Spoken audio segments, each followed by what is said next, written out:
Testing my mic here.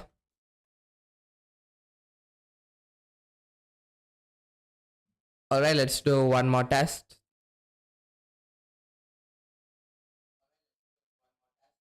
There we go. Let's close that.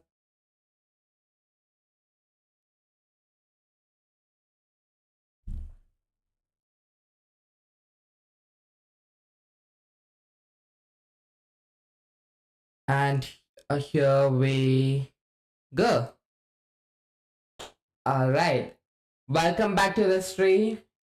Today the volume inside my headphone is just too loud for some reason. Let me just yeah, that should be better. Yeah, I'm using I don't know if I've done a stream with these earbuds. So anyway, maybe that might be it. As I was saying, welcome back to my stream, and we're gonna be continuing with the Pytorch course in this session, and yeah, we're nearing the end of the Pytorch course, and then yeah, as always, I'm very excited to see what all new things we're gonna learn today. Without any more introduction, let's just get started with it. My voice is still a bit too much with this earbuds for some reason. Okay, just testing here. Hello. I should have done this before I started the stream. All right. I'm just gonna go ahead and set this to off. Yeah. Yeah. Anyway. Let's begin. Hopefully my mic still works. Let's just do one more test. I was saying to myself I should copyright testing my mic, with how often I use it. Okay, that's enough of a test. Let's unmute this.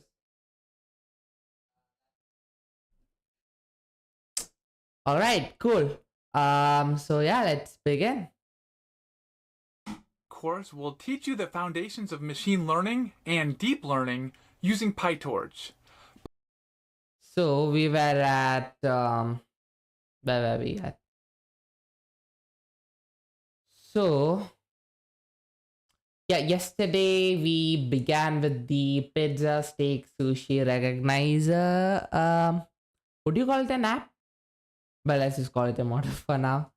So we began with that, and we reached the we learned about how to use transforms and everything in Pytorch, a bit about the pill library and stuff, and yeah, the image that we got, we turned that into, or rather resized it into 64 times 64 dimension, and yeah, and then what else? Yeah, we haven't built it out yet, but the plan, as I believe, is to replicate the tiny VGG model which we used for Fashion MNest. So put this onto theater mode. It's too small. Okay, that should be good. Oh, I realized I hadn't opened the what do you say? The Google Colab notebook yet. So let me do that. And yeah, we were about to one second, let me just go ahead. Oh, there we go. So we reached Welcome the back. How'd you go? In the last video, I issued you that. Yeah, we converted it into data loaders. And now, we're going to bridge. We're going to so you can customize, because I don't want going to create to want shuffle towards you to see data loader of our data loader, of course. Batch size could do that. So now we roughly 8, roughly 3. We'll change this back to 1, like 2, but enough. The next here, the data is going to and if we get a back to model covered enough, it's back to 32 later. And I think we've covered enough in terms of loading our data sets. How cool is this? We've come a long way. We've downloaded a custom data set. We've loaded it into a data set. We've come a long way indeed. Using our data transform, and now batchified our custom data set in data loaders. It's a bit weird now because I can't hear myself back to my, but in the next video, you know, let's pretend we didn't have this data loader, this image folder class available to us. How could we load our image data set? I'll probably enable that tomorrow after, how could we replicate tweaking around the settings a bit so that we could use it with a data loader? Because data loader is part of Torch utils.data. You're going to see these everywhere. Let's pretend we didn't have the Torch vision.datasets image folder. Yeah, that's what we were about to do. We were not about to use, we were about to build a custom data loader rather than use the built-in classes and everything. And we'll see in the next video how we can replicate that functionality. I'll see you there. Welcome back. So over the past few videos, we've been working out how to get our data from our data folder, pizza, steak, and sushi. We've got images of different food data here, and we're trying to get it into tensor format. So we've seen how to do that with an existing data loader helper function or dataset function in image folder. However, what if image folder didn't exist and we needed to write our own custom data loading function? We are about to customize that without using image folder. We're gonna bring in that functionality, which I think is a very good way to learn anything really, not just you know. There's a module of the, why can't I pronounce? There's a module out there, and you really want to understand how it works. The best way is to write raw code. By raw code, I mean don't use the help of the module, but rather implement the module yourself. Although it does exist, it's going to be good practice because you might come across a case where you're trying to use a dataset where a pre-built function doesn't exist. So let's replicate the functionality of image folder by creating our own data loading class. So we want a few things. We want to be able to get the class names as a list from our loaded data, and we want to be able to get our class names as a dictionary as well. So the whole goal of this video is to start writing a function or a class that's capable of loading data from here into tensor format, capable of being used with the Pytorch's data loader class like we've done here. So we want to create a data set. Let's start it off. We're going to create another heading here. This is going to be number 5, option 2, loading image data with a custom data set. So we want a few functionality steps here. Number 1 is want to be able to load images from file. 2, want to be able to get class names from the dataset. And 3, want to be able to get classes as dictionary from the dataset. And so let's briefly discuss the pros and cons of creating your own custom dataset. We saw option 1 was to use a pre-existing dataset loader helping function from Torch Vision. And it's going to be quite similar if we go Torch Vision datasets. Quite similar if you're using other domain libraries here. They were going to be data loading utilities. But at the base level of Pytorch is Torch utils.data.dataset. Now this is a base dataset class. So we want to build on top of this to create our own image folder loading class. So what are the pros and cons of creating your own custom dataset? Well, let's discuss the pros. So one pro would be you can create a dataset out of almost anything as long as you write the right code to load it in. And another pro is that you're not limited to Pytorch pre-built dataset. I think, okay, then I think the title of the section should have been creating a custom, you know, a custom dataset with the help of custom class. Like we are not building Pytorch from raw, or the image folder from raw. Functions. A couple of cons would be that even though this is the point number 1, so even though you could create a dataset out of almost anything, it doesn't mean that it will automatically work. It will work. And of course, you can verify this through extensive testing, seeing if your model actually works, if it actually loads data in the way that you want it. And another con is that using a custom dataset requires us to write more code. So often results in us writing more code, which could be prone to errors or performance issues. So typically, if something makes it into the Pytorch standard library or the Pytorch domain libraries, if functionality makes it into here, it's generally been tested many, many times, and it can kind of be verified that it works quite well with, or if you do use it, it works quite well. Whereas if we write our own code, sure, we can test it ourselves, but it hasn't got the robustness to begin with, that is, we could fix it over time, as something that's included in, say, the Pytorch standard library. Nonetheless, it's important to be aware of how we could create such a custom dataset. So let's import a few things that we're going to use. We'll import OS, because we're going to be working with Python's file system over here. We're going to import pathlib, because we're going to be working with file paths. We'll import Torch, we don't need to again, but I'm just doing this for completeness. We're going to import image from PIL, the image class, because we want to be opening images.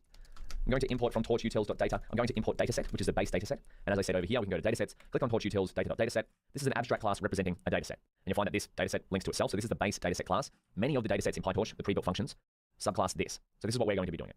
And there's a few notes here. All subclasses should overwrite get item, and you should optionally overwrite len. These two methods. We're going to see this in a future video. For now, we're just setting the scene here. So from Torch Vision, we're going to import transforms because we want to not only import our images, but we want to transform them into tensors. And from the Python's typing module, I'm going to import tuple, dict, and list, so we can put type hints when we create our class and loading functions. Wonderful.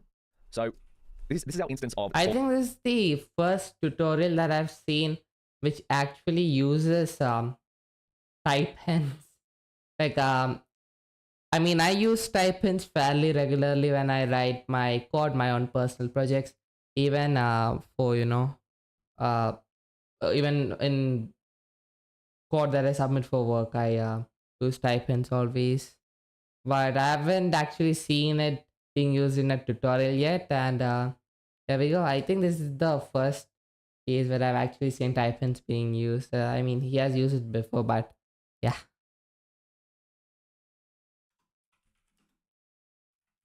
Thing the way I came to know about type hints was I just one day going through the Python docs, and then I just came up with a weird syntax, and I was like, wait, what is Python statically typed now?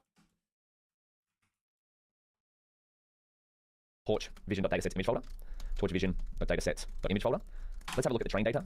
So we want to write a function that can replicate getting the classes from a particular directory and also turning them into an index, or dictionary that is. So let's build a helper function to replicate this functionality here.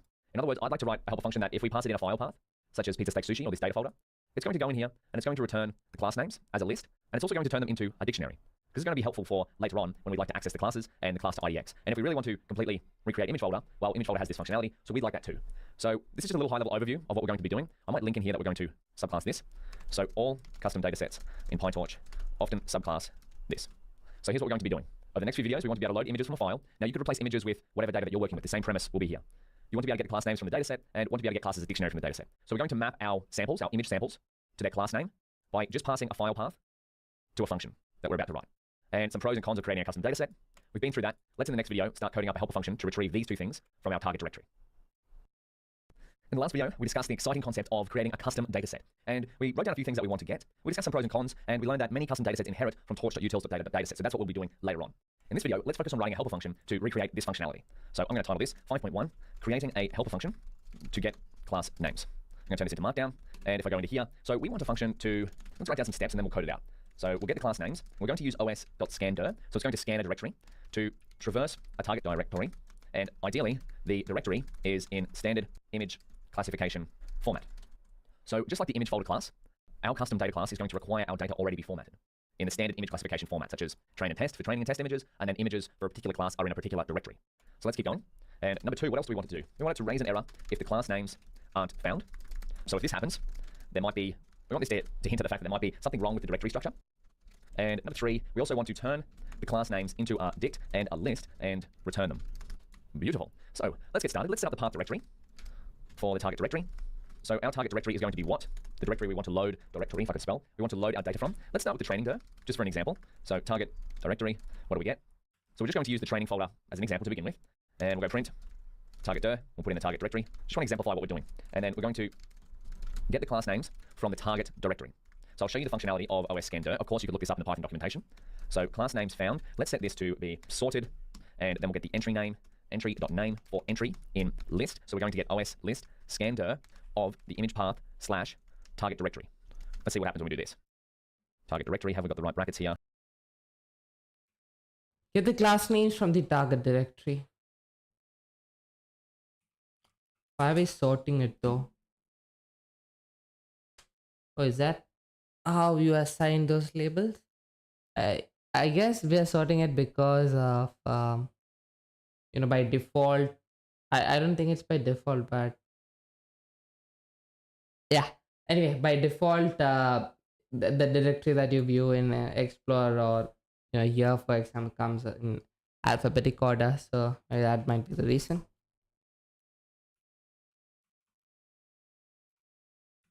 Oh, is this the? I think this is the first time that we're using list comprehension in this course. Is it? I think it is. Slash target directory. Let's see what happens when we do this. Target directory, have we got the right brackets here? Is this going to work? Let's find out. Oh, image path slash target directory. What did we get wrong? Oh, we don't need the image path there. Let's just put target directory there. There we go.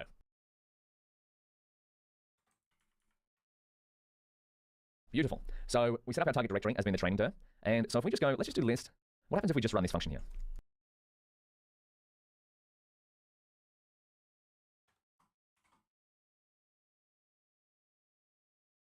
I don't know why I used curly brackets there for a second.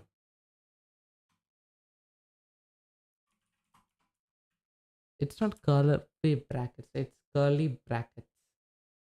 Yeah.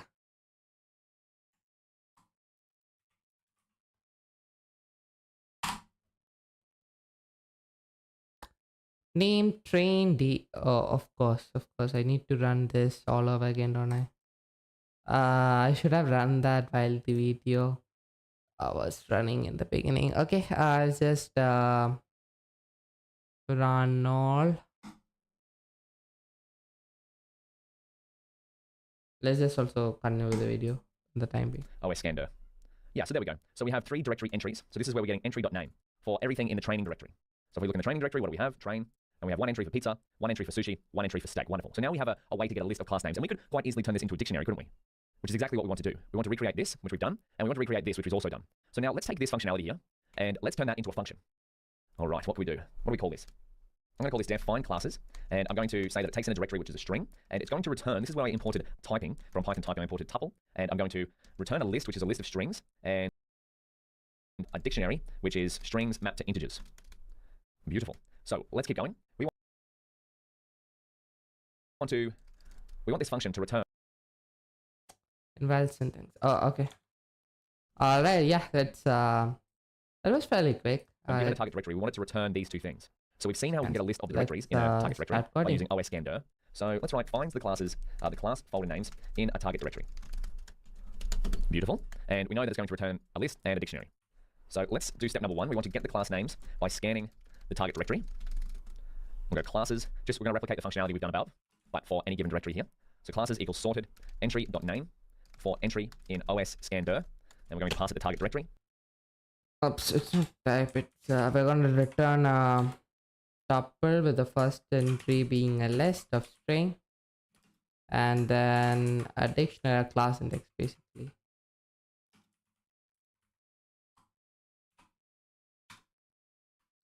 Let's also write the doc string.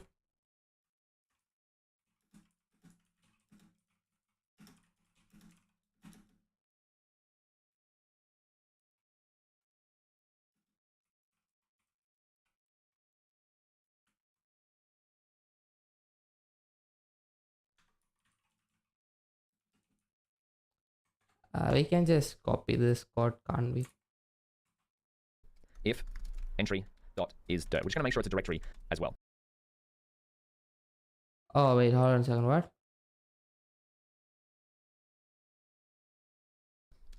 And so if we just return class.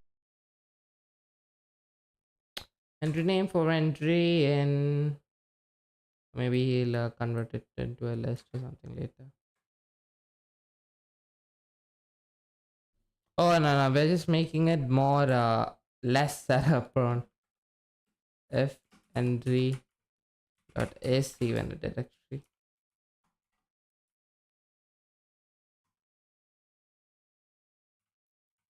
Because if it's a file, we don't wanna do that, do we? Classes and see what happens. So find classes. Let's pass it in our target directory, which is our training directory. What do we get? Beautiful. So we need to also return class to IDX. So let's keep going. So number 2 is let's go raise an error if class names could not be found. So if not classes, let's say raise file. We're going to raise a file not found error. And then let's just write in here F couldn't find any classes in directory. So we're just writing some error checking code here. All right.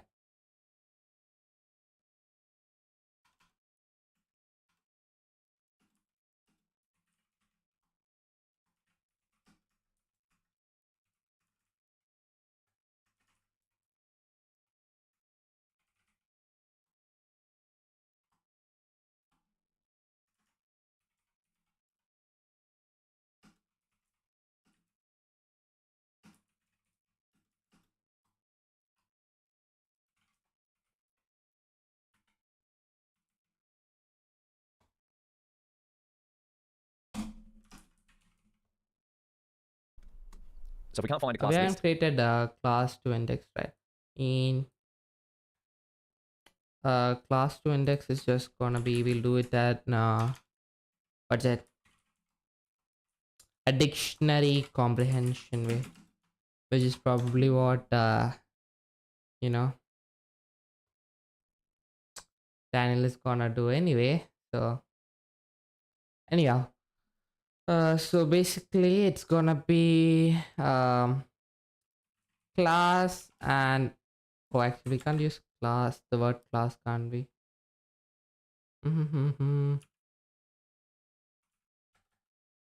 Actually, let's call it target. Target is going to be mapped to classes dot index target for target in classes. And now we'll return class to index. Well, let's get rid of the typo there though. Yeah, that should be better. But is it still highlighted? Class to index is not defined? Oh, okay. Okay, I named the variable as class to dictionary for some reason. Alright, and if we run, wait, where did the play button go? We need to full screen it for some reason. And yeah, there we go. Within our target directory, we're going to raise this error and say couldn't find any classes in directory. Please check file structure. And there's another check up here that's going to help us as well to check if the entry is a directory. So finally, let's do number 3. What do we want to do? So we want to create a dictionary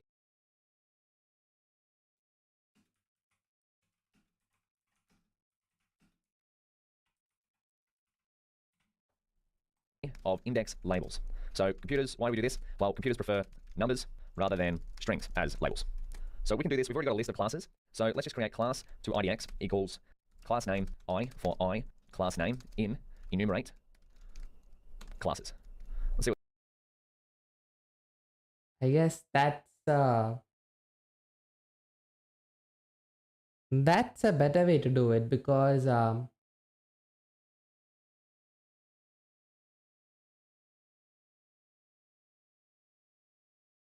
I think this would be more performant, right? Because indexes, I believe it takes a linear time to complete. So this just iterates through the list, which we are doing anyways here. No, let's switch it.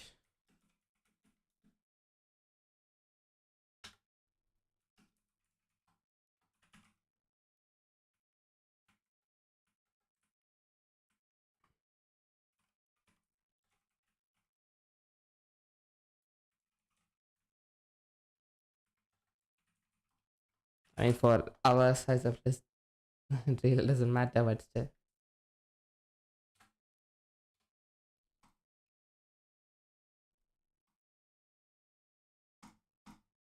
this looks like, eh? So we've got class names and then class to IDX, or we can just return it actually.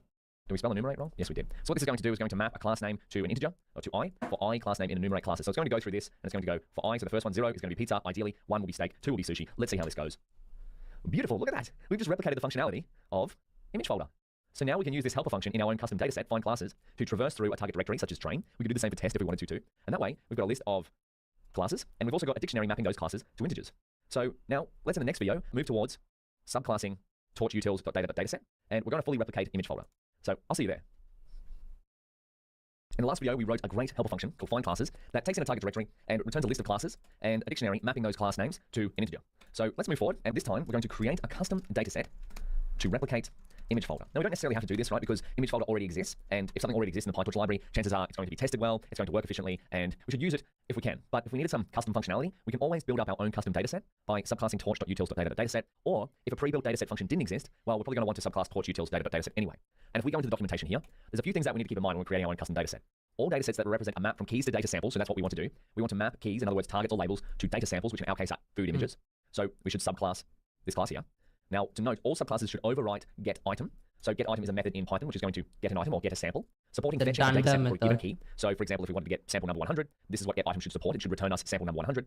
And subclasses could also optionally override len, which is the length of a dataset. So return the size of the dataset by many sample implementations and the default options of data loader, because we want to use this custom dataset with data loader later on. So we should keep this in mind when we're building our own custom subclasses of Torch utils dataset. Let's see this hands-on. We're going to break it down. It's going to be a fair bit of code, but that's all right.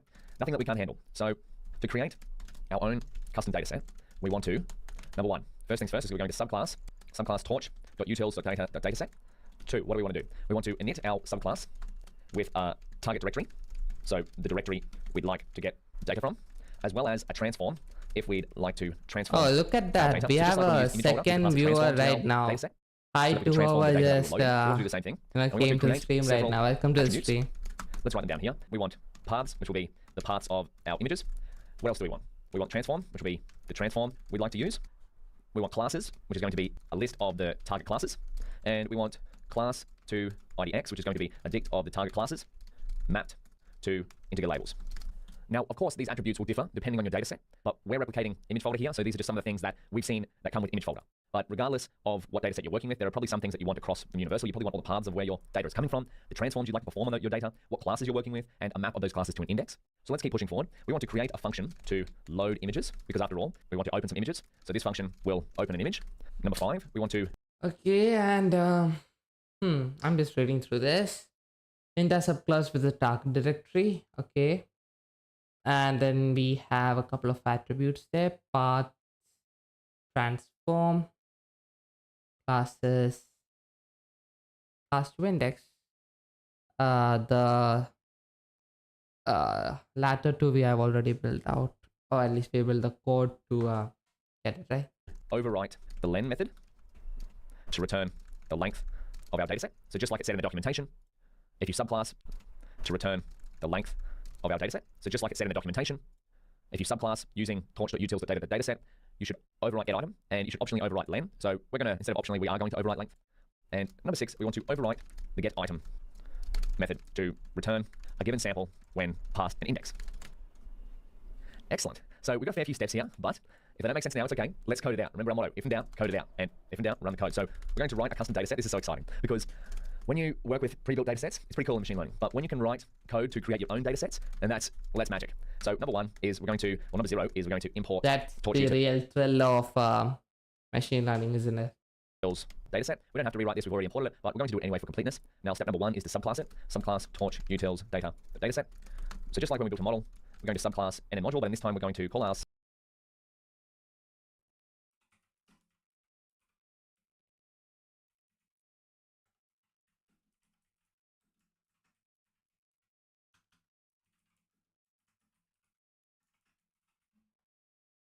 class image folder custom, and we're going to inherit from dataset. This means that all the functionality that's contained within Torch utils dataset, we're going to get for our own custom class. Number 2, let's initialize. So we're going to initialize our custom dataset. And there's a few things that we'd like. Init our subclass with the target usually VS Code does this from, automatically. As well as transform if we'd like to transform our data. So let's write a init function, init, and we're going to go self targdir and what did I just do there? I should because it should be inside the and we're going to set a transform here. That's you know, you use VS Code to create Python code for you automatically. Yeah. Set it equal to none. You get used to it. Beautiful. So this way we can pass in a target directory of images that we'd like to load, and we can also pass in a transform, just similar to the transforms that we created previously. So now we're up to number 3, which is create several attributes. So let's see what this looks like. Create class attributes. So we'll get all of the image paths. So we can do this just like we've done before. Self paths equals list path lib.path. Because what's our target directory going to be? Well, I'll give you a spoiler alert. It's going to initialize the parent class, or it's going to be the train directory. Because we're going to use this once for our test directory and our train directory, just like we used the original image folder. So we're going to go through the target directory and find out all of the paths. So this is getting all of the image paths that support or that follow the file name convention of star/star.jpg. So if we have a look at this, we passed in the test folder. So test is the folder. Star would mean any of these, 1, 2, 3, pizza, steak, sushi. That's the first star. Then slash would go into the pizza directory. The star here would mean any of the file combinations here that end in .jpg. So this is getting us a list of all of the image paths within a target directory. In other words, within the test directory and within the train directory when we call these two separately. So let's keep going. We've got all the image paths. What else do we have to do? We want to create transforms. So let's set up transforms. Self.transforms equals transform. Oh, we'll just call it transform actually. Set up transform equals transform. So we're going to get this from here. And I'll put it as none because transform can be optional. So let's create classes and class to IDX attributes, which is the next one on our list, which is here, classes and class to IDX. Now, lucky us, in the previous video, we created a function to return just those things. So let's go self.classes and self.class to IDX equals find classes. And we're going to pass in the target dir, or the targdir from here. Now, what's next? We've done step number 3. We need Number 4 is create a function to load images. All right, let's see what this looks like. So number 4, create a function to load images. So let's call it load image, and we're going to pass in self, and we'll also pass in an index. So the index of the image we'd like to load, and this is going to return an image.image. So where does that come from? Well, previously we imported from Hill, so we're going to use and this is going to return an image.image. So where does that come from? Well, previously we imported from Hill, so we're going to use Python image library or Pillow to import our images. So we're going to, given a file path from here, such as pizza, we're going to import it with the image class. And we can do that using, I believe it's image.open. So let's give that a try. I'll just write a note in here. Opens an image via a path and returns it. So let's write image path equals self. This is why we got all the image paths above. So self.paths, and we're going to index it on the index. Beautiful. And then let's return image.open image path. So we're going to get a particular image path, and then we're just going to open it. So now we're up to step number 5, override the len method to return the length of our dataset. This is optional, but we're going to do it anyway. So write the doc string for this part.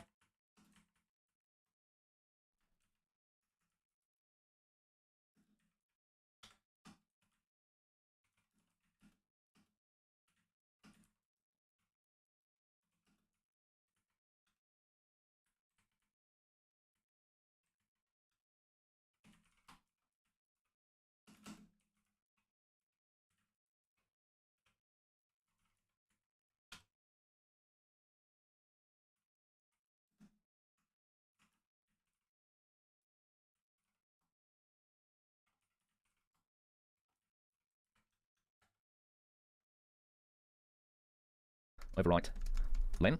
So this just wants to return how many samples we have in our dataset. So let's write that, def len. So if we call len on our dataset instance, it's going to return just how many numbers there are. So let's write this down, returns the total number of samples.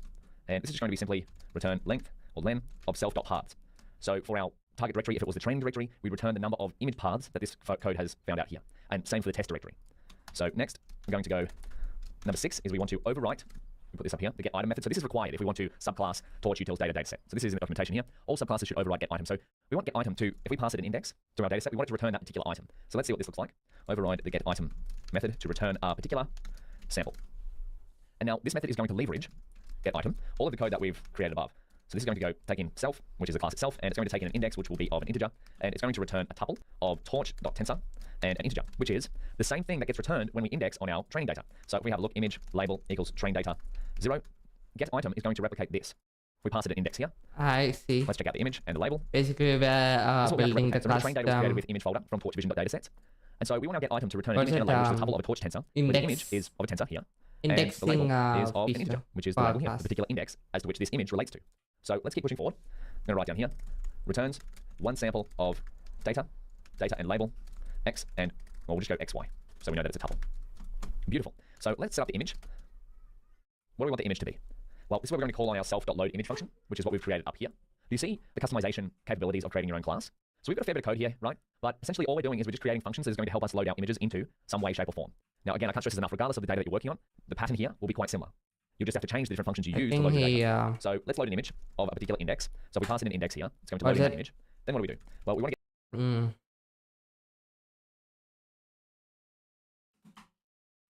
Yeah, made a typo there with data 2 times. The class name, which is going to be self.paths, and we'll get the index here, and we can go parent.name. So this expects path in format data folder /class name /image.jpg.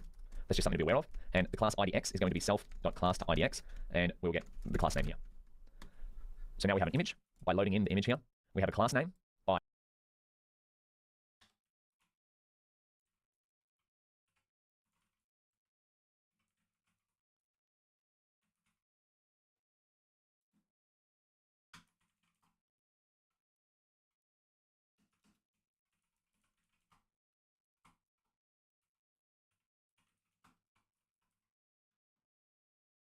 Because our data is going to be, or our data is currently in standard image classification format, you may have to change this depending on the format your data is in. We can get the class name from that, and we can get the class IDX by indexing on our attribute up here, our dictionary of class names to indexes. Now, we have one small little step. This is transform if necessary. So remember our transform parameter up here. If we want to transform our target image, well, let's put in if self.transform. If the transform exists, let's pass the image through that transform. Transform image, and then we're going to also return the class IDX. So do you notice how we've returned a tuple here? This is going to be a torch tensor if our transform exists, and the class IDX is also going to be returned, which is what we want here, x and y, which is what gets returned here. Image as a tensor, label as an integer. So return data, label, x, y, and then if the transform doesn't exist, let's just return image class IDX. Return untransformed image and label. Beautiful. So that is a fair bit of code there. So you can see You don't need the else there now, do you? Because it will the if the statement runs, it will just end the thing there itself.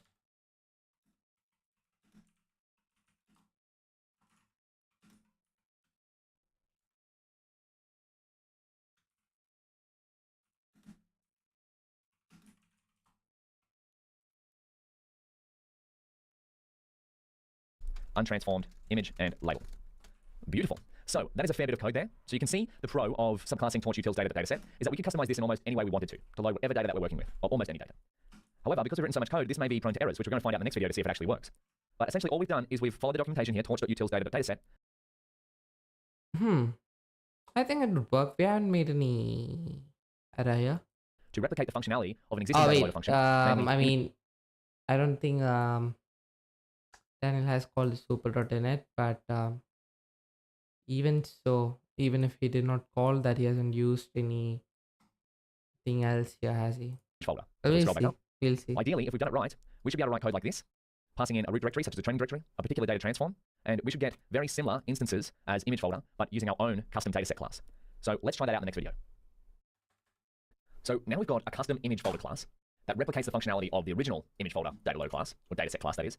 Let's test it out. Let's see if it works on our own custom data. So we're going to create a transform here so that we can transform our images, raw JPEG images, into tensors, because that's the whole goal of importing data into Pytorch. So let's set up a train transforms compose. We're going to set it to equal to transforms.compose, and I'm going to pass in a list here that it's going to be transforms. We're going to resize it to 64, whatever the image size. We'll reduce it down to 64. Then we're going to go transforms.random horizontal flip. We don't need to necessarily flip them, but we're going to do it anyway just to see if it works.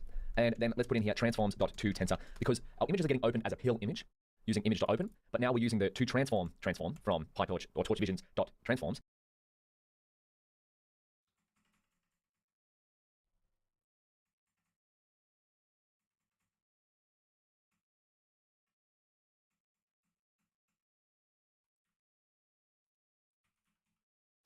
We're gonna resize our image first of all to 64.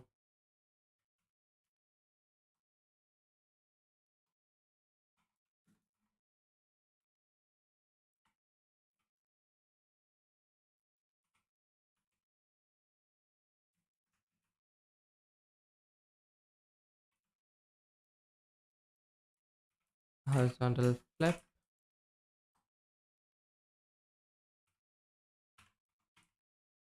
Gonna flip it horizontally, and then finally we're gonna convert it into a tensors in the color channel first format, right? To tensor. I thought the doc strings would come up. Oh, there we go. Yeah. Right. Cool. So I'll just put this here from torchvision.transforms. That way you know we're importing transforms there. And let's create one for the test dataset as well, test transforms. We'll set this up. Oh, excuse me. I need to just go import transforms. And let's go transforms.compose. And we'll pass in another list. We're going to do the exact same as above. We'll set up resize, and we'll set the size equal to 64. And then transforms, we're going to go .toTensor. We're going to skip the data augmentation for test data, because typically you don't manipulate your test data in terms of data augmentation. You just convert it into a tensor rather than manipulate its orientation, shape, size, etc., etc. So let's run this. And now let's see how. Yeah, resized it though. Anyway. Image folder custom class works. Test out image folder custom. Let's go, we'll set up the train data custom is equal to image folder custom, and then we'll set up the targdir, which is equal to the training directory, and then we'll pass in the transform, which is equal to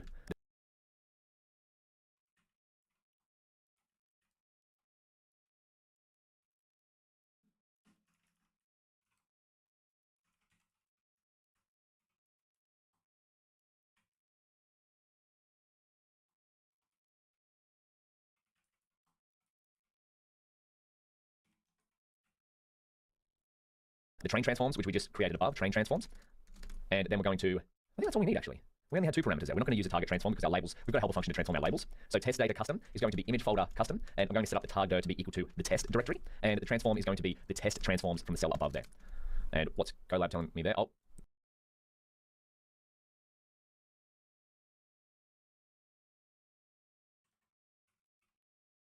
I'm going to set that up. Did we spell something? Oh, we spelled it wrong. Train transforms. There we go. Beautiful. Now let's have a look at our train data and test data custom. See if it worked. What do we have?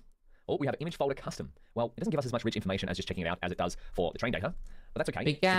We need to change the representation render method, right? REPR render for that custom functionality. We'll inspect these. So this is our original one made with image folder, and we've what happened here? Well, we got another not done. Okay, let's see. Image got another transform. What did we call our? We called our thing transform to.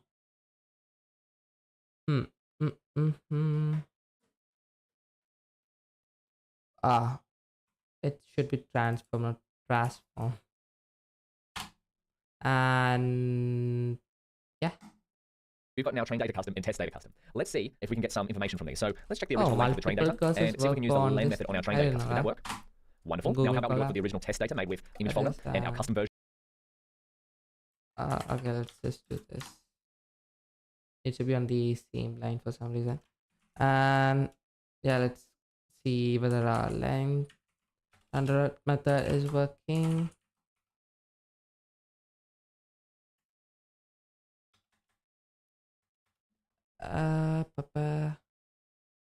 Version made with test data.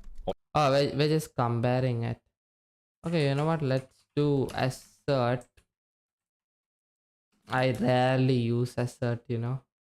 So let us it out now.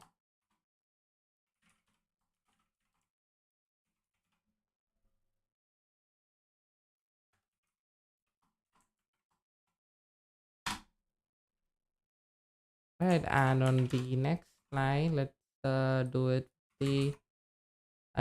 just to see if it works. This should add a route. Yep.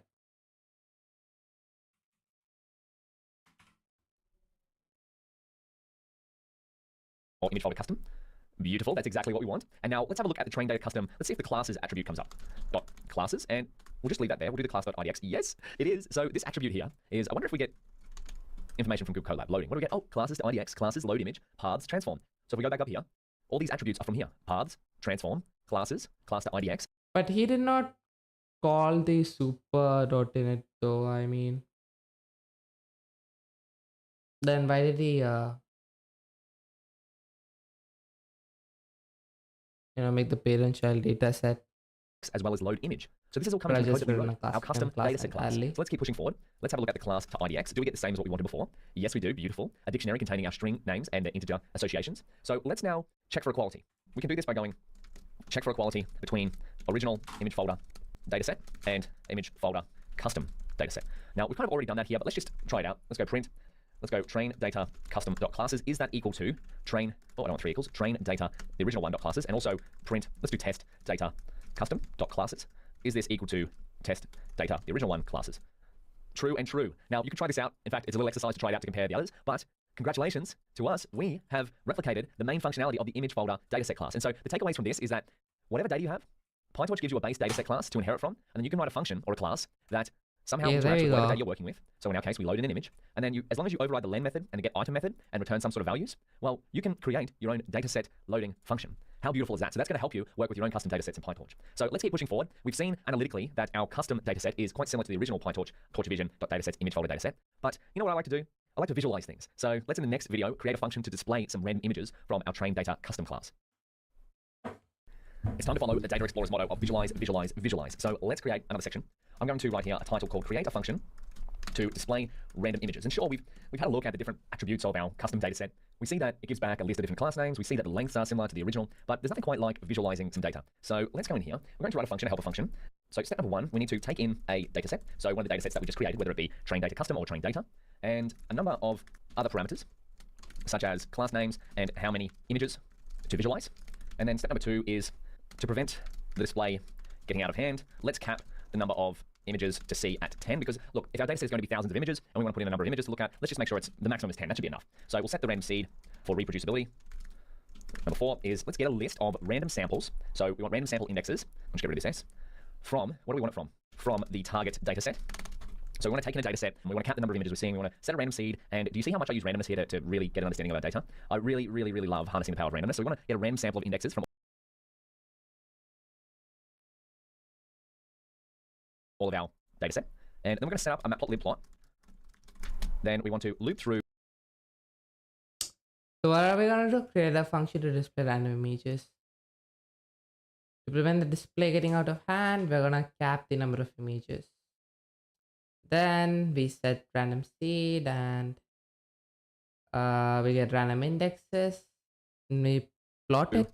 The random sample images and plot them with matplotlib. And then as a side to this one, step 7 is we need to make sure the dimensions of our images line up with matplotlib. So matplotlib needs height, width, color channels. Yeah, color channels. Let's take it on, hey? So number 1 is create a function to take in a dataset. So we're going to call this def. Let's call it def display random images. It's going to be one of our helper functions. We've created a few type of functions like this, but let's take in a dataset which is torch utils of type, that is, of type dataset. Then we're going to take in classes, which is going to be a list of different strings. So this is going to be our class names for whichever dataset we're using. I'm going to set this equal to none. And then we're going to take in n, which is the number of images we'd like to plot. And I'm going to set this to 10 by default, so we can see 10 images at a time, 10 random images that is. Do we want to display the shape? Let's set that equal to true, so that we can display what the shape of the image is, because we're passing it through our transform as it goes into a dataset. So we want to see what the shape of our images are, just to make sure that that's okay. And we can also, let's set up a seed, which is going to be an integer, and we'll set that to none to begin with as well. Okay, so step number 2, what do we have above? We have to prevent the display getting out of hand. Let's cap the number of images to see at 10. So we've got n is by default, it's going to be 10, but let's just make sure that it stays there. Adjust display if n is too high. So if n is greater than 10, let's just readjust this. Let's set n equal to 10, and display shape. We'll turn off the display shape, because if we have 10 images, our display may get out of hand. So just print out here, for display purposes, n shouldn't be larger than 10, setting to 10, and removing shape display. Now, I only know this because I've had experience cooking this dish before. In other words, I've written this type of code before. So you can customize. The beautiful thing about Python and Pytorch is you can customize these display functions in any way you see fit. So step number 3, what are we doing? Set the random seed for reproducibility. Okay, set the seed. So if seed, let's set random.seed equal to that seed value, and then we can keep going. So number 4 is let's get some random sample indexes. So we can do that by going get random sample indexes, which is step number 4 here. So we've got a target data set that we want to inspect. We want to get some random samples from that. So let's create a random samples IDX list.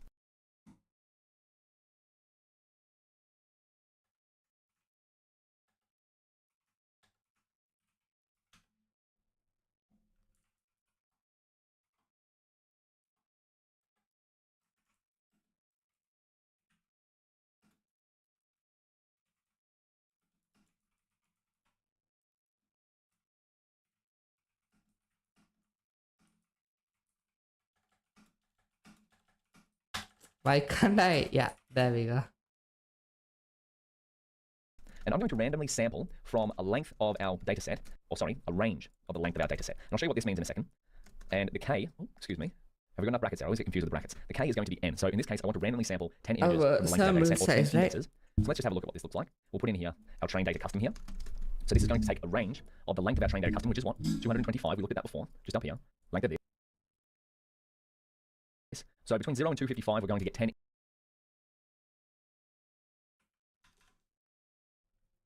You know, we'll print the copy the print statement as it is. For now, it's just and with the rest of the code, we're gonna set the seed,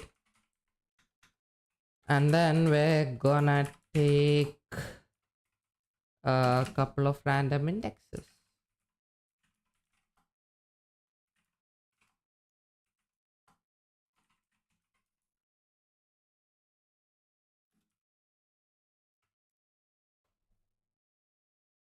So if we have 9, yeah, it will end at 8, yeah. Indexes, if we've done this I correctly. also had to do that in so your there's 10 head random when you samples from our trained data use custom, head, or when 10 you use random indexes, that is. So we're up to step number 5, which was loop through the random sample images, or indexes. Let's create this to indexes, and plot them with matplotlib. So this is going to give us a list here. So let's go loop through random indexes and plot them with matplotlib. Beautiful. So for I target sample in enumerate, let's enumerate through random sample IDX list, and then we're going to go targ image and targ label, because all of the samples in our target dataset are in the form of tuples. So we're going to get the target image and the target label, which is going to be dataset targ sample. We'll take the index, so it might be one of these values here. We'll index on that, and the 0th index will be the image, and then we'll go on the dataset as well. We'll take the targ sample index, and then the index number 1 will be the label of our target sample. And then number 7, oh, excuse me, we've missed a step. That should be number 6. Did you catch that? Number 5 is set up plot. So we can do this quite easily by going I didn't catch that. plot figure. This is so that each time we iterate through another sample, we're going to have quite a big figure here. So we set up the plot outside the loop so that we can add a plot to this original plot here. And now this is number 7, where we make sure the dimensions of our images line up with matplotlib. So if we recall, by default, Pytorch is going to turn our image dimensions into what? Color channels first. However, matplotlib prefers color channels last. So let's go adjust tensor dimensions for plotting. So let's go targ image. Let's call this targ image adjust equals targ image dot commute, and we're going to alter the order of the indexes. So this is going to go from color channel. You can just do this, right? We will unpack it anyways. Considering that dataset dark sample is length 2, so dataset dark sample would have length 2 indeed. Yeah, so yeah, that should work. Channels, or the dimensions, that is height, width, and we're going to change this width, if I could spell, to height, width, color channels. Beautiful. That one will probably catch you off guard a few times. So we've seen it a couple of times now, so I'm going to keep going with this. Plot adjusted samples. So now we can add a subplot to our matplotlib plot, and we want to create, we want one row of n images. This will make a lot more sense once we visualize it. And then for the index, we're going to keep track of I plus 1. So let's keep going. So then we're going to go plot in show, and I'm going to go targ image adjust. So I'm going to plot this image here, and then let's turn off the axis. And we can go, if the classes variable exists, which is up here, a list of classes, let's adjust the title of the plot to be the particular index in the class list. So title equals f class, and then we're going to put in here classes, and we're going to index on that with the target label index, which is going to come from here, because that's going to be a numerical format. And then if display shape, let's set the title equal to title plus f. We're going to go new line, shape is going to be the shape of the image. Targ image adjust dot shape. And then we'll set the title to plt dot title.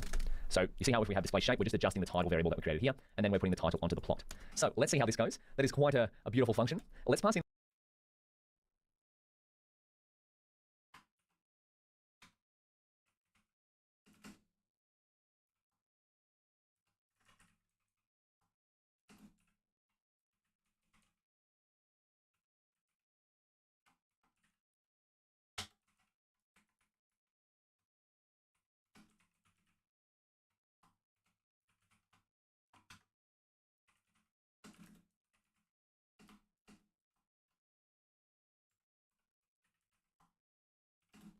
And also put in our shape here.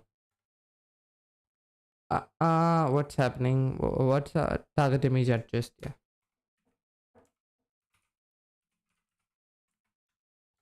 Then we're gonna oh no, I haven't set the title anyway, so we can just do this.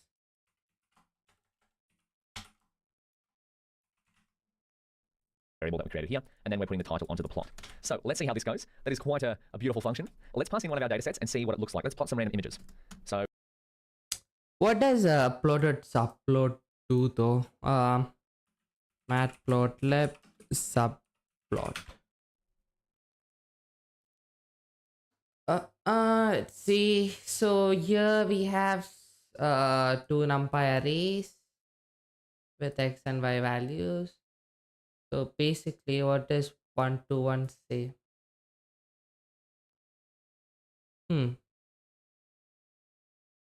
Oh, okay. Okay.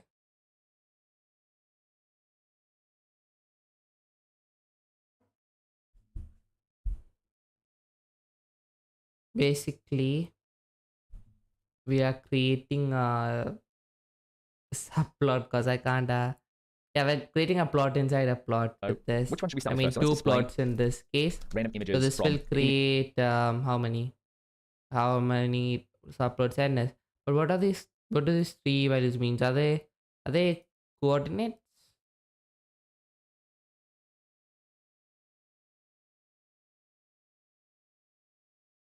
Oh wait, yeah, it's given here. The figure has 1 row, 2 columns, and this plot is the first plot.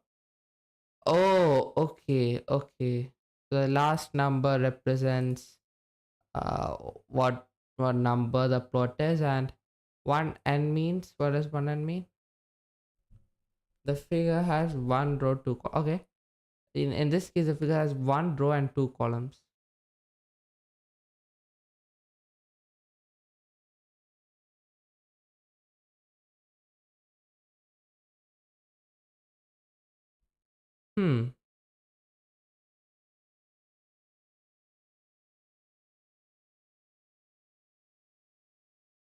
I understood the last parameter, but what does it mean by 1 row? Okay, we want a figure with 2 rows and 1 column, meaning that 2 plots will be displayed on top of each other instead of side by side.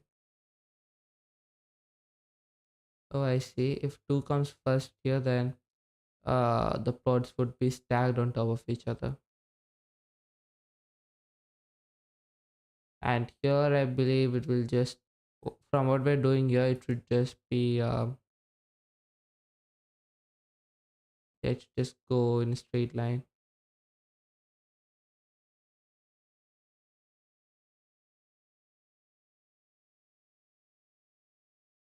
Alright, let's just go back and see what the Image output folder, is. created dataset. So this is the inbuilt Pytorch image folder. Let's go display random images, the function we just created above. We're going to pass in the train data, and then we can pass in a number of images. Let's have a look at 5. And the classes is going to be the class names, which is just a list of our different class names. And then we can set the seed. We want it to be random, so we just set the seed to equal none. Ooh, doesn't that look good? So this is from our original train. Alright, let's use the function and see. From our train data, I'm going to display 5 images right now. These are the class names. Then this is gonna be our randoms here. Although, how did it find the...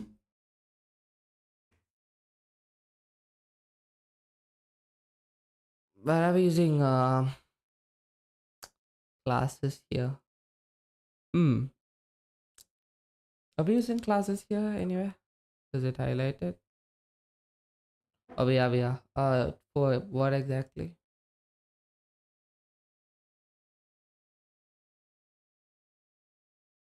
Oh yeah, because target label is gonna be just indexes in it. Train data made with image folder. So option number 1 up here. We should call it target index. And I guess we should call it target index. Same with all of the others, but from different classes. Let's set the seed to 42. See what happens. I get these images. We've got sushi, we've got pizza, we've got pizza, sushi, pizza, and then if we try a different one, we just go none. We get random images again. Wonderful. Now let's write the same code, but this time using our train data custom dataset. So display random images. Yeah, run the. Okay. Random samples and text reference before assignment. This needs to be outside the if statement.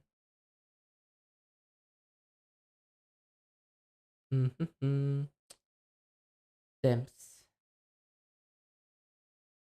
Oh, then it's not size.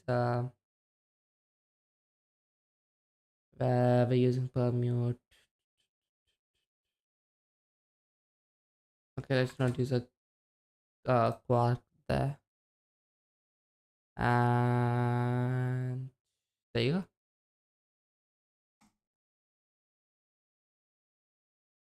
So that's a steak, pizza, pizza again, pizza again. Oh, 4 pizzas in a row. Okay. What about, let's do one more. Pizza. Okay, that's a bit more variety than what we got last time. It's a steak, sushi, pizza, steak. Yeah, maybe I should replace the AI. Okay. From the image folder custom dataset. So this is the one that we created. Display random images. I'm going to pass in train data custom, our own dataset. Oh, this is exciting. Let's set n equal to 10 and just see how far we can go with our plot. Or maybe we set it to 20 and just see if our code for adjusting the plot makes sense. Class names and seed equals, I'm going to put in 42 this time. There we go. For display purposes, n shouldn't be larger than 10, setting to 10 and removing shape display. So we have a steak image, a pizza image, pizza.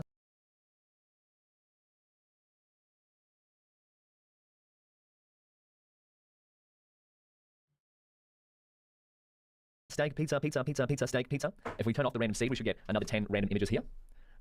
Beautiful. Look at that. Steak, steak, sushi, pizza, steak, sushi class. I'm reading out the different things here. Pizza, pizza, pizza, pizza. Okay, so it looks like our custom dataset is working from both a qualitative standpoint, looking at the different images, and a quantitative. How about we change it to 5 and see what it looks like? Do we have a different shape? Yes, we do. The same shape as above.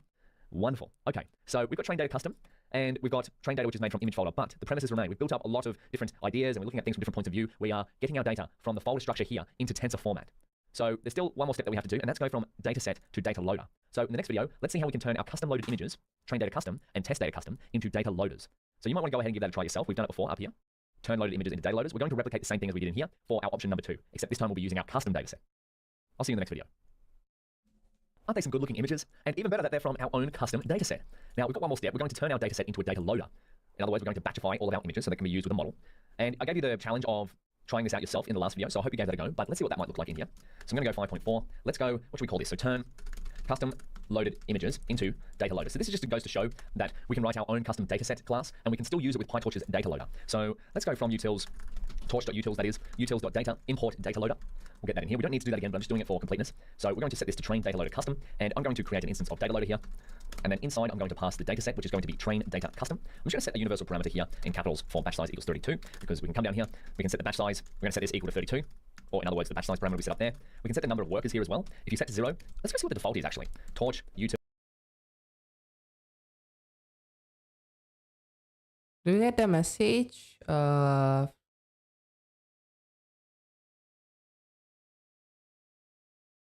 Where's my chat box? I heard the thing though. Yeah, there we go. Chat. Show me the chat. Hey, we have a message from Stella. You're a returning, person, right?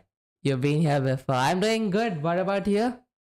Glad to see you back here again.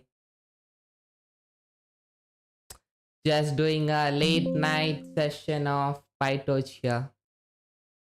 And nearing the end, we are, getting there at the 22.5 mark almost.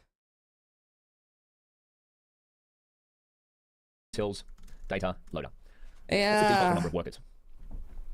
0. Okay. Integrating data loader with our custom class right now. With a data loader. And generally higher is better. But you can also experiment with this value and see what value suits your model and your hardware the best. So just keep in mind the number of workers is going to alter how much compute your hardware that you're running your code on uses to load your data.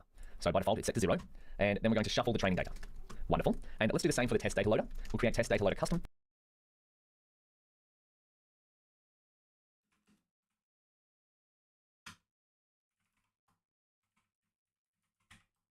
Oops.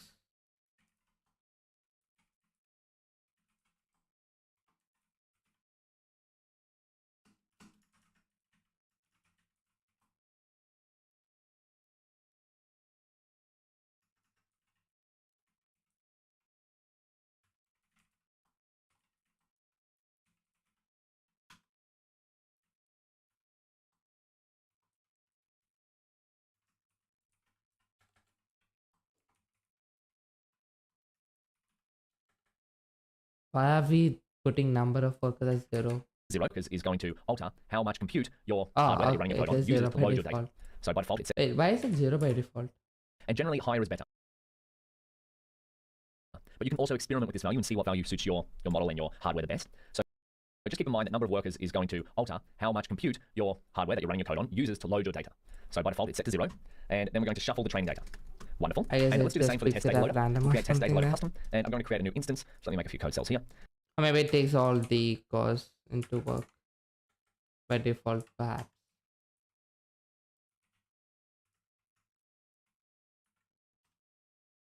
Of data loader, we create a data set or pass in a data set parameter as the test data custom. So again, these data sets are what we've created using our own custom data set class. We're going to set the batch size equal to batch size and set the num workers equal to 0. In a previous video, we've also set it to CPU count. You can also set it to 1. You can hard code it to 4. All depends on what hardware you're using. I like to use os.cpu count. And then we're not going to shuffle the test data. False. Beautiful. And let's have a look at what we get here. Train data loader custom and test data loader custom. And actually, I'm just going to reset this instead of being OS CPU count. I'm going to put it back to 0 just so we've got it in line with the one above. And of course, num workers, we can also set this num workers equals 0 or os.cpu count. And then we'll come down here. Again, I yet remember that we spent an entire stream just going against the problem, and the problem turned out that we went ahead and set shuffle to true. Yeah, I'll never forget that, especially since that's recorded now. And set this as num workers and num workers. Right, let's do that.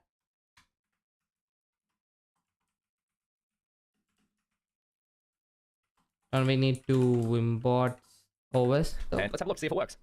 Oh, beautiful. So we've got 2 instances of. Let's copy this and put it here.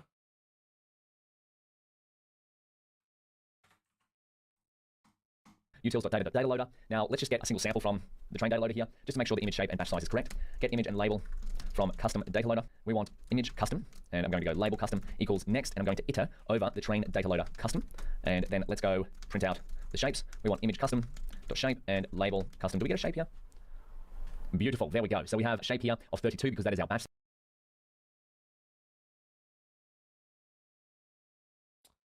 Okay, there we go.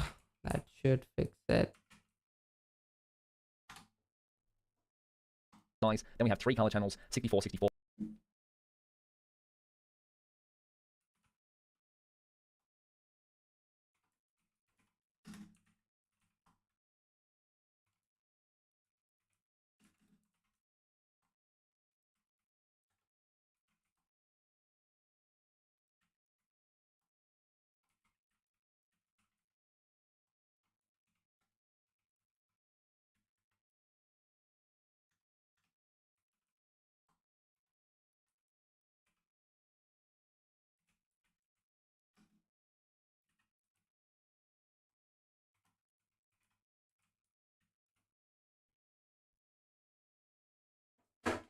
That's a lot of mosquitoes, yeah.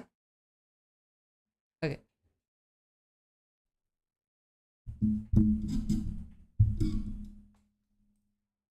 Which is in line with what? Which is in line with our transform that we set all the way up here.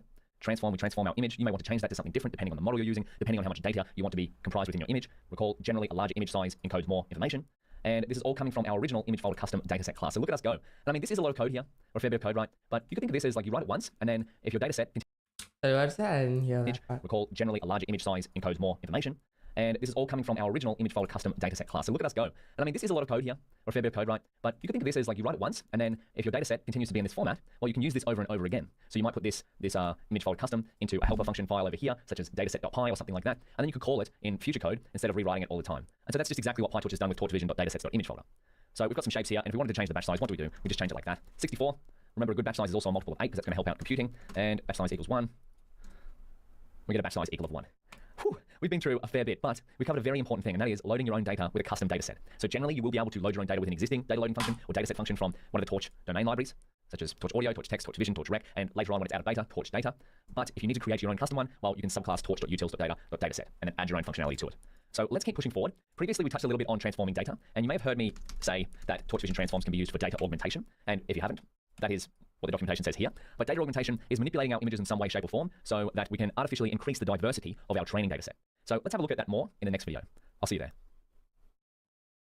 Basically, I think one of my followers, Action Yam, had mentioned this, I don't know if this was the exact term, but basically creating data out of data for our model. Videos, we've created functions and classes to load in our own custom dataset. And we learned that one of the biggest steps in loading a custom dataset is transforming your data, particularly turning your target data into tensors. And we also had a brief look at the Torch Vision transforms module, and we saw that there's a fair few different ways that we can transform our data. And that one of the ways that we can transform our image data is through augmentation. And so if we went into the illustration of transforms, let's have a look at all the different ways we can do it. We've got resize, it's going to change the size of the original image. We've got center crop, which will crop. We've got 5 crop. We've got grayscale. We've got random transforms. We've got Gaussian blur. We've got random rotation, random affine, random crop. We could keep going. And in fact, I'd encourage you to check out all of the different options here. But, oh, there's auto augment. Wonderful. There's random augment. This is what I was hinting at. Data augmentation. Do you notice how the original image gets augmented in different ways here? So it gets artificially changed. So it gets rotated a little here. It gets darkened a little here, or maybe brightened, depending how you look at it. It gets shifted up here, and then the colors kind of change here. And so this process is known as data augmentation. And we're going to create another section here, which is number 6, other forms of transforms. And this is data augmentation. So how could you find out about what data augmentation is? We could go here. What is data augmentation? And I'm sure there's going to be plenty of resources here. Wikipedia, there we go. Data augmentation. In data analysis, are techniques used to increase the amount of data by adding slightly modified copies of already existing data or newly created synthetic data from existing data. So I'm going to write down here. Data augmentation is the process of artificially adding diversity to your training data.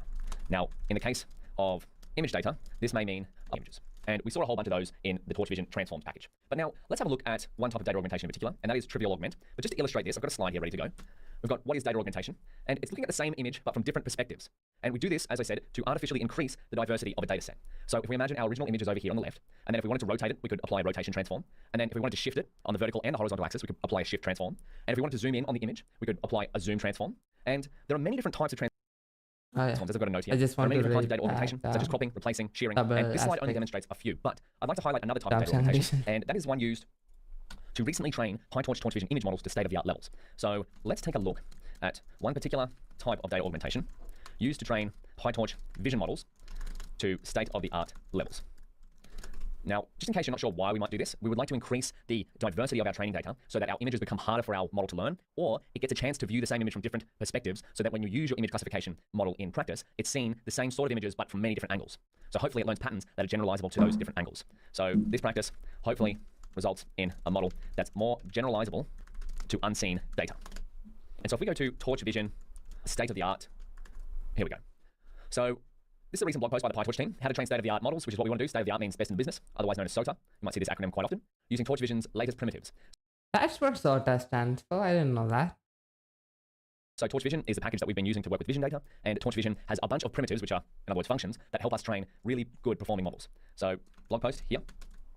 And if we jump into this blog post, and if we scroll down, we've got some improvements here. So there's an original ResNet 50 model. ResNet 50 is a common computer vision architecture. So accuracy at 1. So what do we have? Well, let's just say they get a boost in what the previous results were. So if we scroll down, there's a type of data augmentation here. So if we add up all of the improvements that they used, so there's a whole bunch here. Now, as your extracurriculum, I'd encourage you to look at what the improvements are. You're not going to get them all the first go, but that's all right. Blog posts like this come out all the time, and the recipes are continually changing. So even though I'm showing you this now, this may change in the future. So I just scroll down to see if this table showed us what the previous results were. It doesn't look like it does. Oh no, there's a baseline. So 76, and with all these little additions, it got right up to nearly 81. So nearly a boost of 5% accuracy. And that's pretty good. So what we're going to have a look at is trivial augment. So there's a bunch of different things such as learning rate optimization, training for longer. So these are ways you can improve your model. Random erasing of image data, label smoothing, you can add that as a parameter to your loss functions, such as cross entropy loss, mix up and cut mix, weight decay tuning, fixed res mitigations, exponential moving average, which is EMA, inference resize tuning. So there's a whole bunch of different recipe items here. But we're going to focus on one. We're going to break it down. Let's have a look at trivial augment. So we'll come in here. Let's look at trivial augment. So if we want to look at trivial augment, can we find it in here? Oh yes, we can. It's right here. Trivial augment. So as you'll see, if you pass an image into trivial augment, it's going to change it in a few different ways. So if we go into here, let's write that down. So let's see this in action on some of our own data. So we'll import from Torch Vision, import transforms, and we're going to create a train transform, which is equal to transforms.compose. We'll pass it in there.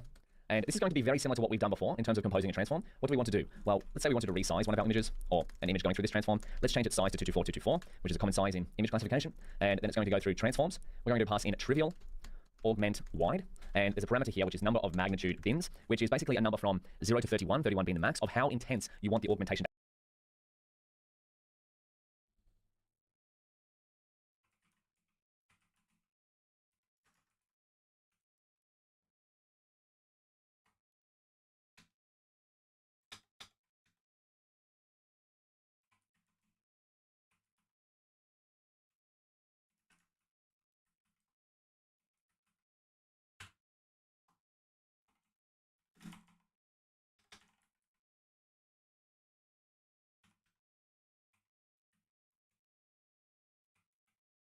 Alright, my earphones is connected.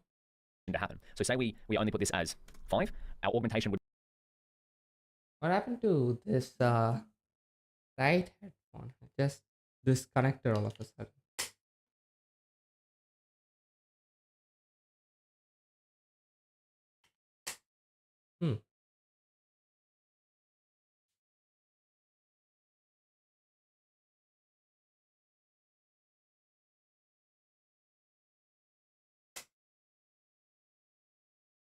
I guess it just has low charge in it or something.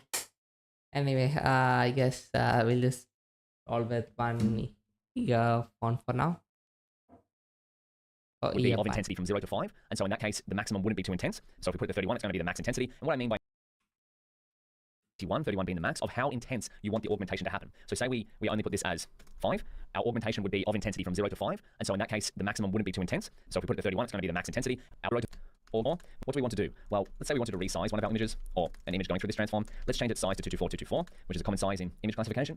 And then it's going to go through transforms. We're going to pass in a trivial augment wide. And there's a parameter here, which is number of magnitude bins, which is basically a number from 0 to 31, 31 being the max, of how intense you want the augmentation to happen. So say we only put this as 5, our augmentation would be of intensity from 0 to 5. And so in that case, the maximum wouldn't be too intense. So if we put it to 31, it's going to be the max intensity. And what I mean by intensity is, say this rotation, if we go on a scale of 0 to 31, this may be a 10, whereas 31 would be completely rotating.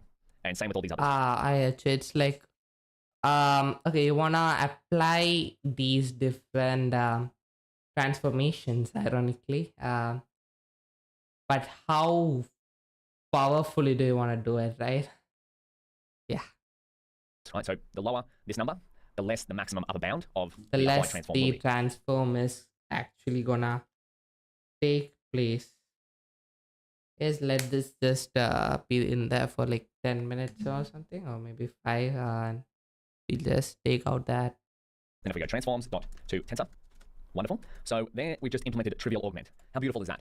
That is from the Pytorch Torch Vision transforms library. We've got trivial augment wide, and it was used, trivial augment, to train the latest state-of-the-art vision models in the Pytorch Torch Vision models library or models repository. And if you wanted to look up trivial augment, how could you find that? You could search it. Here's the paper if you'd like to read it, how it's implemented. It's actually a very, very, I would say, let's just say trivial augment. I didn't want to say simple because I don't want to downplay it. Trivial augment leverages the power of randomness quite beautifully. So I'll let you read more on there. I would rather try it out on our data and visualize it first. What's that? Sorry. Let's show that to me again, please. To read it, how it's implemented. It's actually a very, very, I would say, let's just say trivial augment. I didn't want to say simple because I don't want to downplay it. Trivial augment leverages the power of randomness quite beautifully. So I'll let you read more on there. I would rather try it out on our data and visualize it first. Test transform. Let's go transforms, compose. And you might have the question of which transforms should I use with my data? Well, that's the $1 million question, right? That's the same thing as asking which model should I use for my data? There's a fair few different answers there. And my best answer will be try out a few, see what worked for other people, like we've done here by finding that trivial augment worked well for the Pytorch team. And try that on your own problems. If it works well, excellent. If it doesn't work well, you can always, oh, excuse me, we've got a spelling mistake. It's all trial and error, set up an experiment to try something else. So let's test out our augmentation pipeline. So we'll get all the image paths. We've already done this, but we're going to do it anyway again just to reiterate.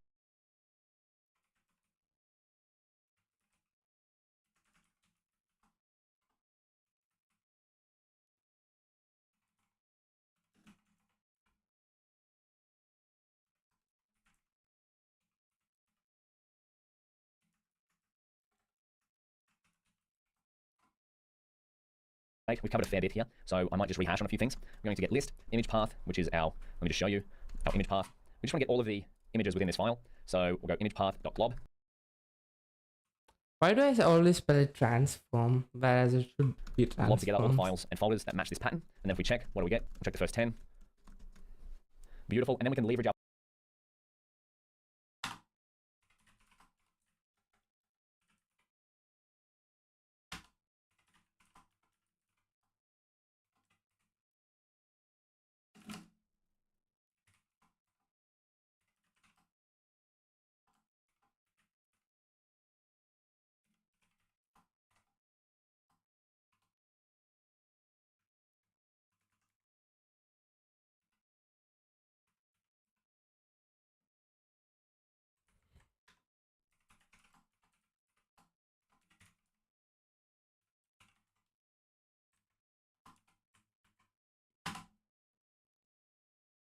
our function from before to plot some random images.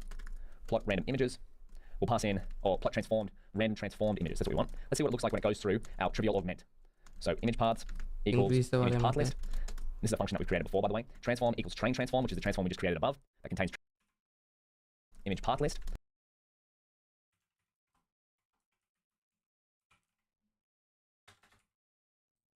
This is a function that we created before, by the way. Transform equals train transform, which is the transform we just created above. That contains trivial augment.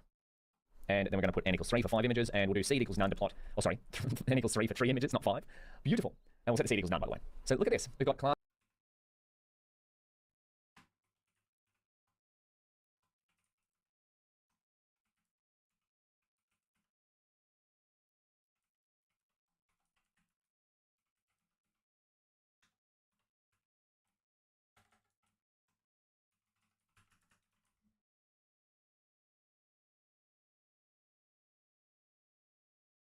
Oh, sorry, n equals 3 for 3 images, not. Why is it?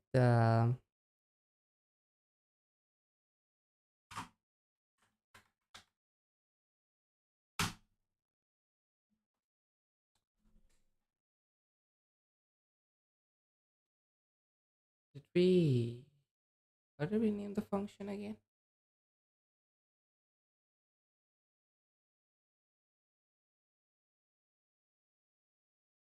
Not 5. Beautiful. And we'll set the seed equals none, by the way. Wait. Hold on a second. We created it yesterday. Maybe the code didn't run. Or not here.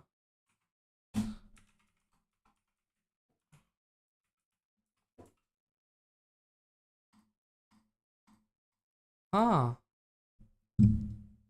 That's weird. Where did the... Maybe we accidentally deleted that particular...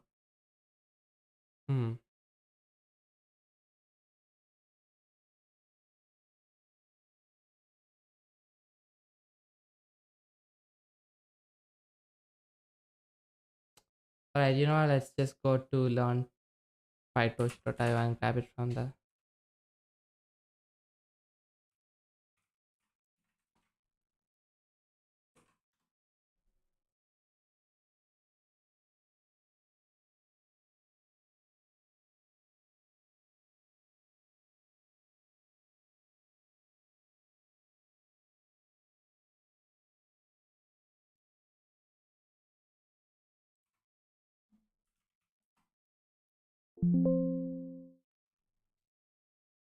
Just copy that in here, and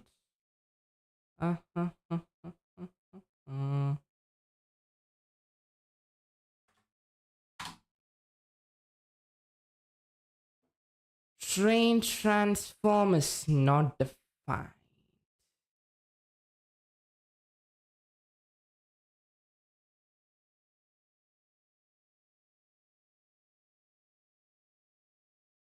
We just defined it here, train transform.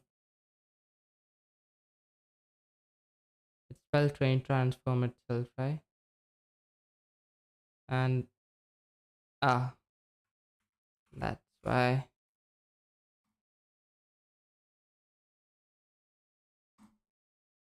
So look at this. We've got class pizza. Now, trivial augment, it resized this. Now, I'm not quite sure what it did to transform it per se. Maybe it got a little bit darker. This one looks like it's been, the colors have been manipulated in some way, shape.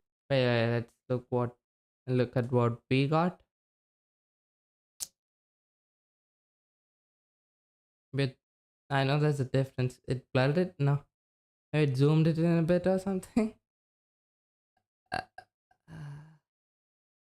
This seems like, am I a human test?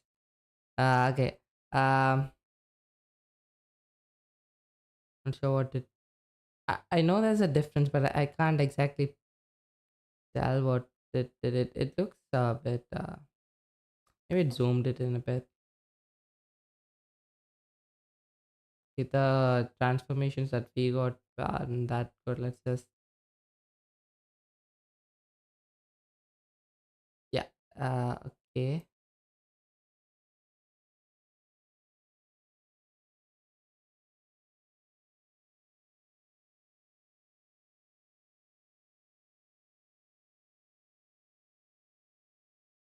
Oh yeah, this one has been tilted.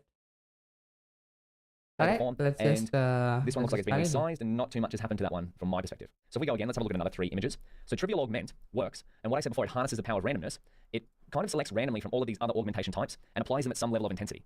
So all of these ones here, trivial augment is just going to select some at random and then apply them at some random intensity from 0 to 31 because that's what we've set on our data. And of course, you can read a little bit more in the documentation, or sorry, in the paper here. But I like to see it happening. So this one looks like it's been cut off over here a little bit. This one, again, the colors have been changed in some way, shape, or form. This one's been darkened. And so do you see how we're artificially adding diversity to our training data set? So instead of all of our images being this one perspective like this, we're adding a bunch of different angles and telling our model, hey, you got to try and still learn these patterns even if they've been manipulated. So we'll try one more of these. So look at that one. That's pretty manipulated there, isn't it?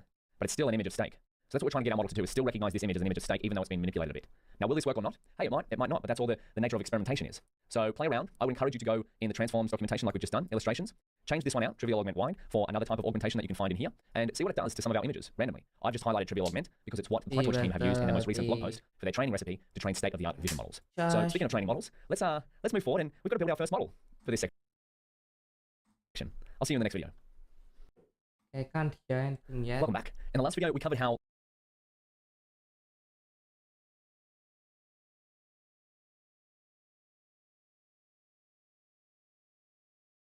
waiting for it to connect.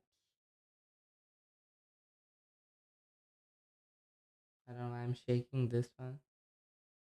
Oh. Maybe I need to put both inside and then grab it in order for it to work.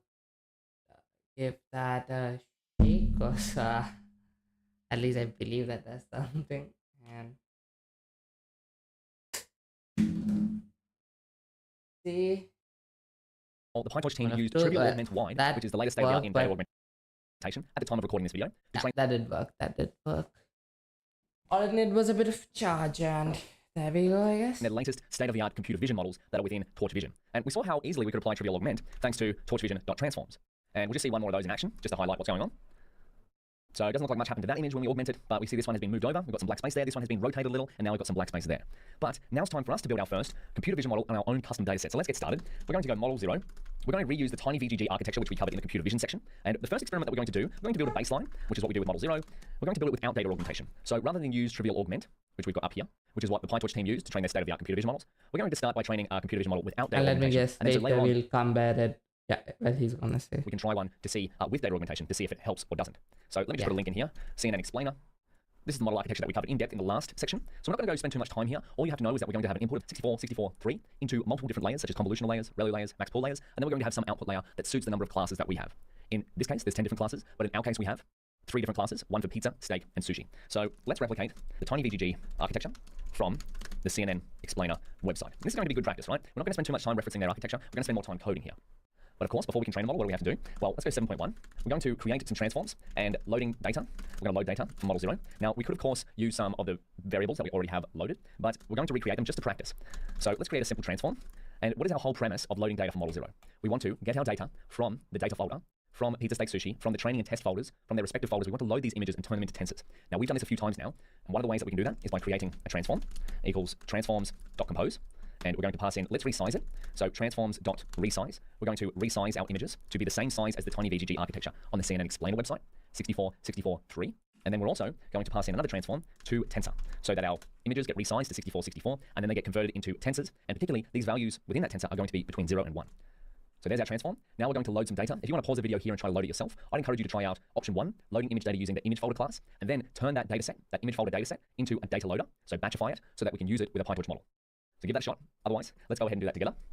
So 1, we're going to load and transform data. We've done this before, but let's just rehash on it what we do. So from Torch Vision, import datasets. Then we're going to create the train data simple. And I call this simple because we're going to use at first a simple transform, one with no data augmentation, and then later on for another modeling experiment, we're going to create another transform, one with data augmentation.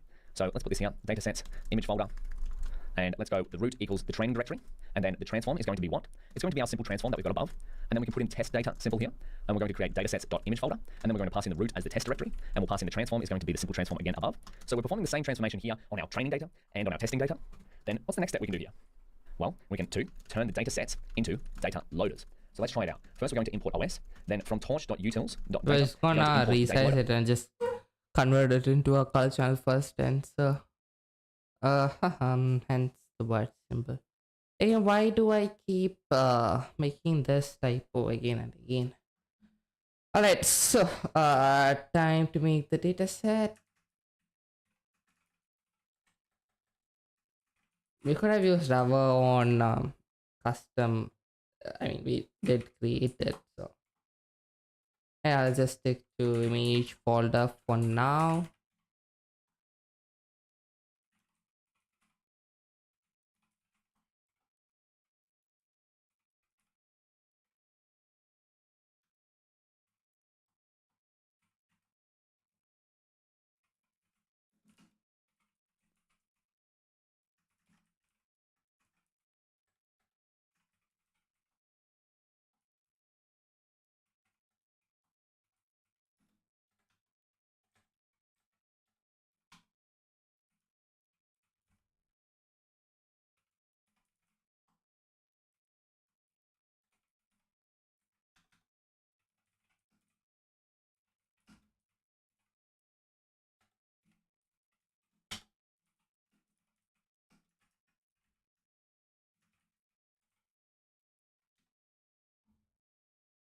And then we're going to set up batch size and number of workers. So let's go batch size. We're going to use a batch size of 32 for our first model. Num workers, which will be the number of, got a typo up here, classic. Number of workers, which will be the what? The number of CPU cores that we dedicate towards loading our data. So let's now create the data loaders. We're going to create train data loader simple, which will be equal to data loader. And the data set that goes in here will be train data simple. Then we can set the batch size equal to the batch size parameter that we just created, or hyperparameter that is. Recall the hyperparameter is something that you can set yourself. We would like to shuffle the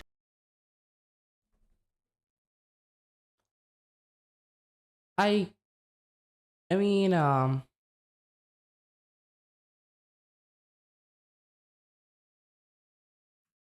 let me just search one thing here real quick. Data loader, Pytorch. So,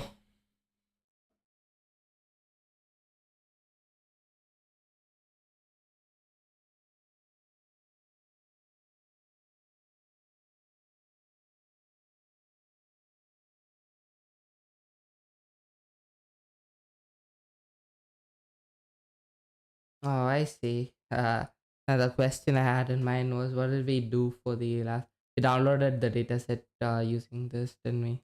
Here we are creating our own dataset through this image folder class. Then we're gonna create the data loader. which we do here. Good.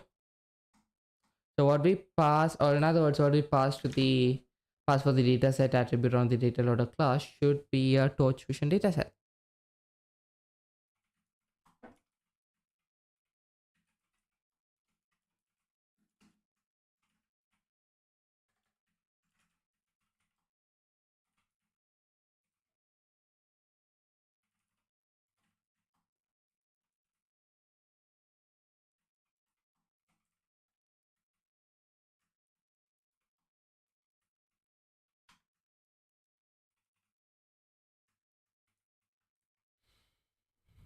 training data, and we're going to set num workers equal to num workers. So in our case, how many cores does Google Colab have? Let's just run this, find out how many num workers there are. I think there's going to be 2 CPUs. Wonderful. And then we're going to do the same thing for the test data loader. Test data loader, simple. We're going to go data loader. We'll pass in the data set here, which is going to be the test data simple. And then we're going to go batch size equals batch size. We're not going to shuffle the test data set, and then the num workers, we'll just set it to the same thing as we've got above. Beautiful. So yep, that's one thing I'll never forget, you know, not shuffling our test data set.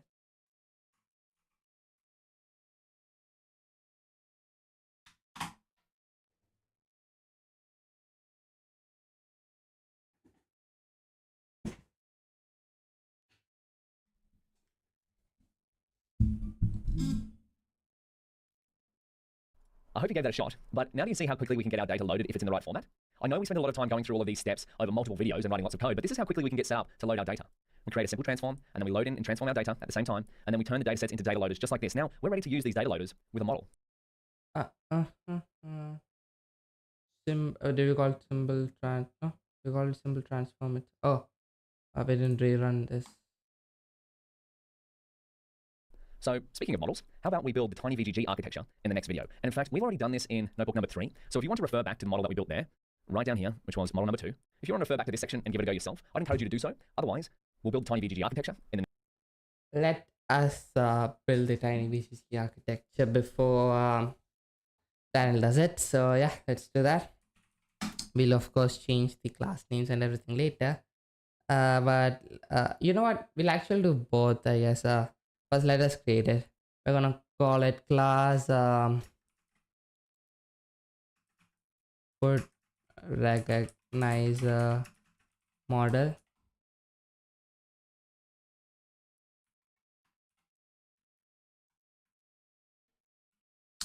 Then we need to subclass torch.nn, right? And yeah, let's define the constructor here.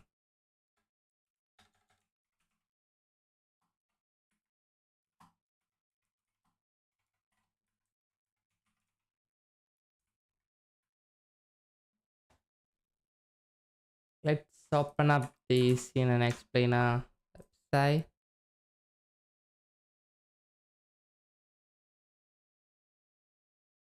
Oh wait, something's wrong. Let's just reload.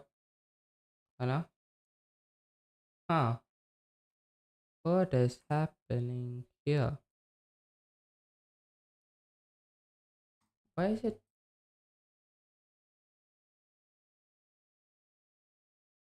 Huh? Ah, okay. Be some glitch or something.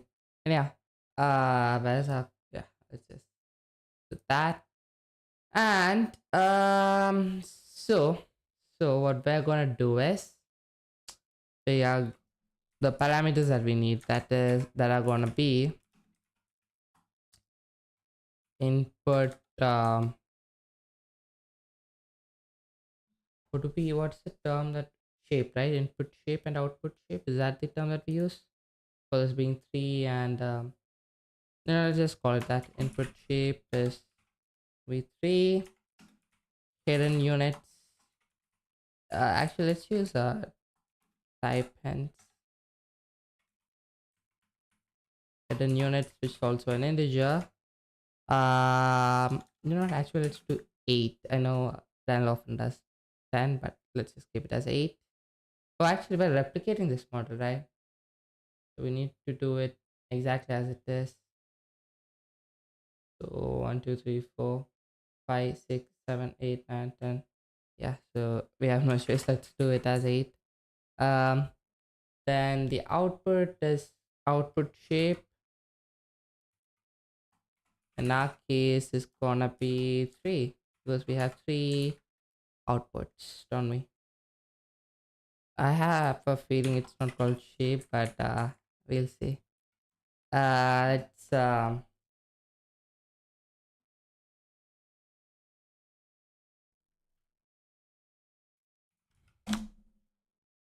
hmm. So nn dot sequential is what I wanna call. What do we call this variable? What's the convention? Stack layer? I believe that's the word.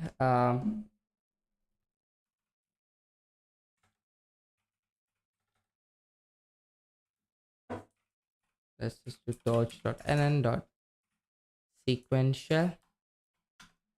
And what are we gonna pass in? So goes to linear layer first, doesn't it? Uh, Actually, do we have nn? Yeah, we have nn.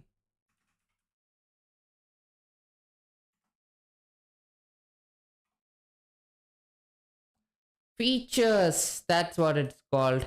It's not in. Okay, we'll call it input features and output features. Yep. So in features is gonna be input features. Then the out features for this linear layer are gonna be output features. Nah, it's gonna be hidden units. What else? What else?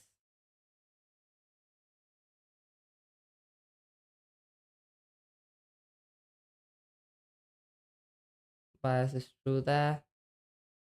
Cool. Next, what we're gonna do is we're gonna apply a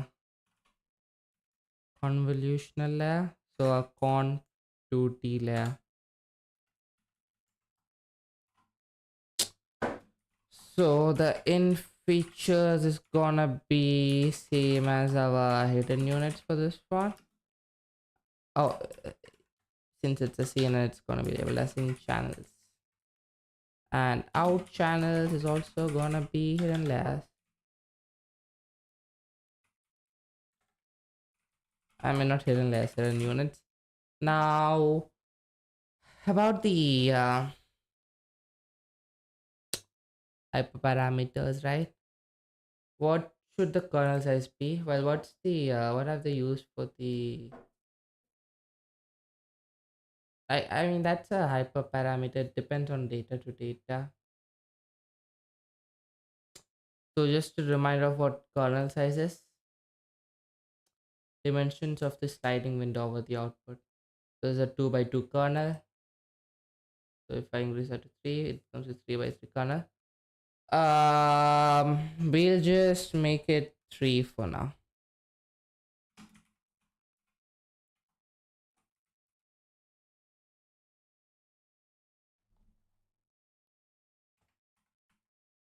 And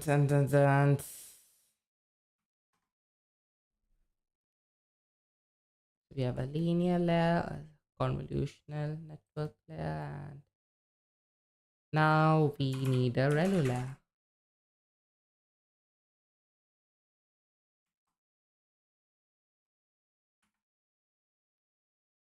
ReLU layer is just the activation layer, so not gonna take in anything. I guess it has a parameter for some reason, some parameter in place. I wonder what that is. Can optionally do the operation in place. Okay. Anyhow, another CNN, then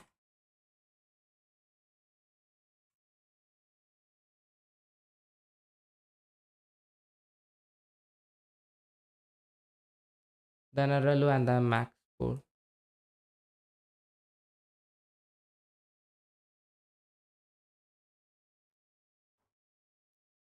then relu,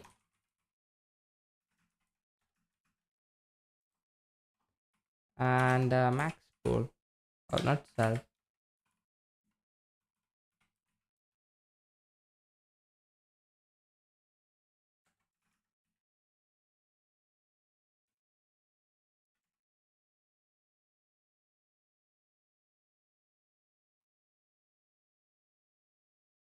What's the max pool gonna do again? It's gonna take in the max of the inside the kernel, right? We're gonna put the kernel size as 3 itself. Okay, and we'll change it later. Okay, so we have one.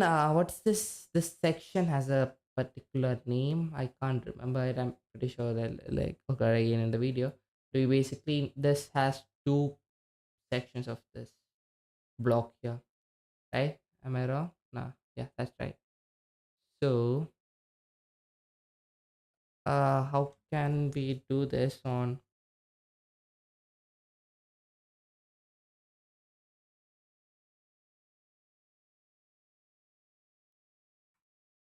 let's just call this again. Well, we don't need the linear part of it. Like a conf relu, convolutional relu, the max pool,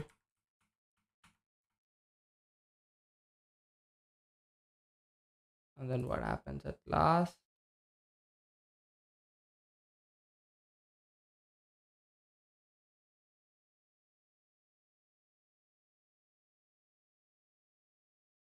Last it gets mapped to our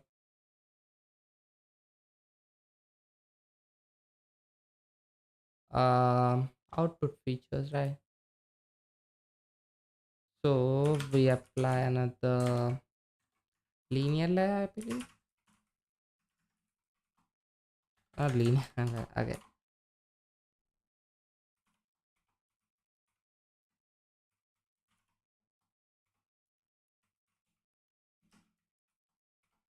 Out features is gonna be output features. Okay, that should be it, and of course let's create our on forward method. It's gonna return torch dot tensor. Gonna take in an x, and we just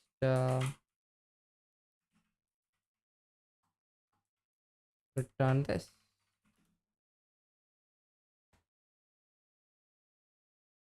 Wait, let's see what we have here. What all things we missed that I'm pretty sure I might have made some mistakes there, but let's see. This is how we learn, right? In the last video, we got set up, starting to get ready to model our first custom dataset. And I used to do the challenge to try and replicate the TinyVGG architecture from the CNN Explainer website, which we covered in notebook number 3. But now let's see how fast we can do that together, hey? I'm going to write down here section 7.2. And I know we've already coded this up before, but it's good practice to see what it's like to build Pytorch models from scratch. Create TinyVGG model class. So the model is going to come from here. Previously, yeah, put a comma there. I don't know if is it. Can you hear this in the? Let me just check.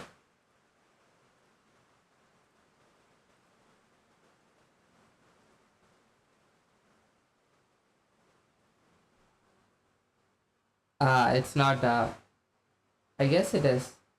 When I speak, it's coming up. I believe it's raining. One big change from the model like created cats in section number 3, and which is that our model in section number 3. Yeah, it's raining like cats and dogs out here. We have are going to be so there's going to be 3 color channels rather than 1. And there might be a little bit of a trick that we have to do to find out the shape. It's raining like cats and dogs, is it? Got class TinyVGG. It's supposed to be. It's raining cats and dogs here. And yeah. So yeah, let's turn that off. And yep.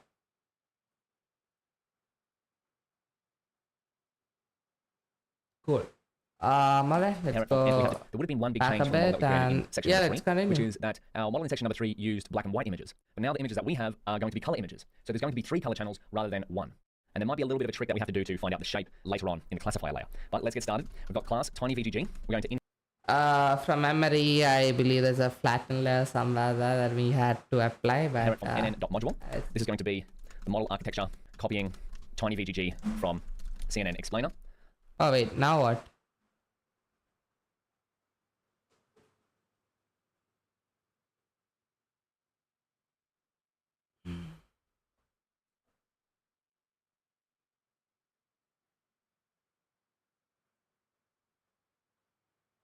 Module takes at most 2 arguments, 3 were given.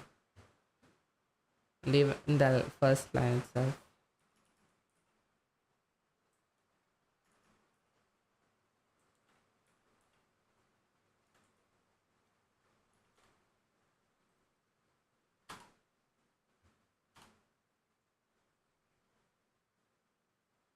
Am I subclassing the correct creating a model in Pytorch? So let's see. Oh, of course, it needs to be dot module.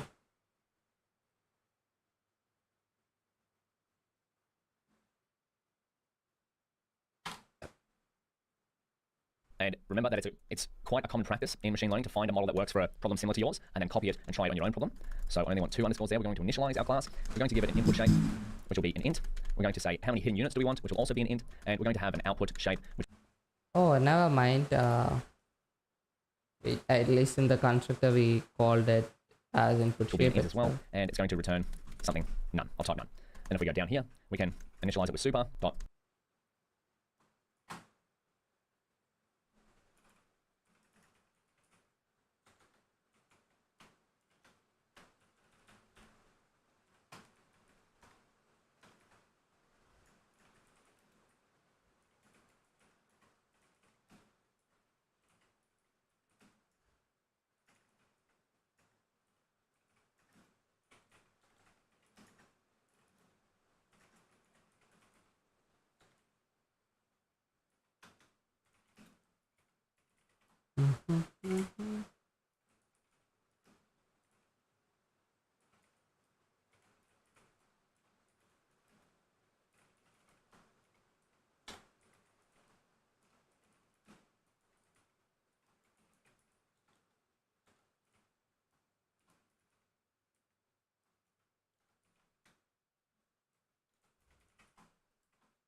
Underscore init. Beautiful. Now let's create the first conv block. So conv block 1, which recall will be this section of layers here. So conv block 1, let's do an nn.sequential to do so. Oh, now we need convolutional block. Yeah. So I was not far off from that verbiage. Of course, we need. He's probably gonna do block 1 and block 2. conv relu. I conv, just relu. did that as a 1 and a stack That's layer. cool. So let's try this out. And then conv 2d. The in channels is going to be the input shape of our model. Input shape parameter. The out channels is going to be the number of hidden units we have, which is from, oh, I might just put enter down here. Input shape, hidden units. We're just getting those 2 there. Let's set the kernel size to 3, which will be how big the convolving window will be.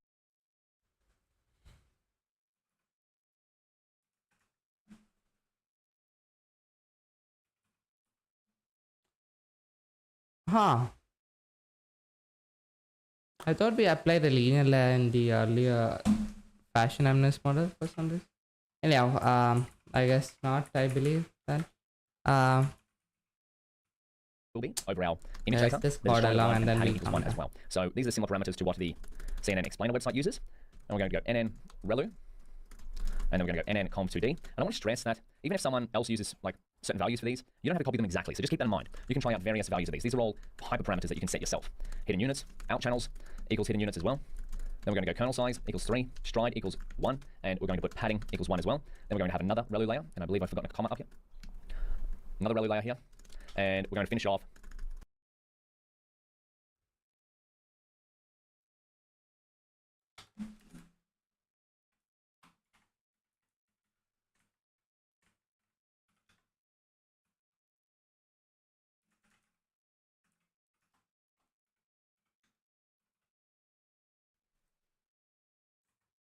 I have another convolutional layer.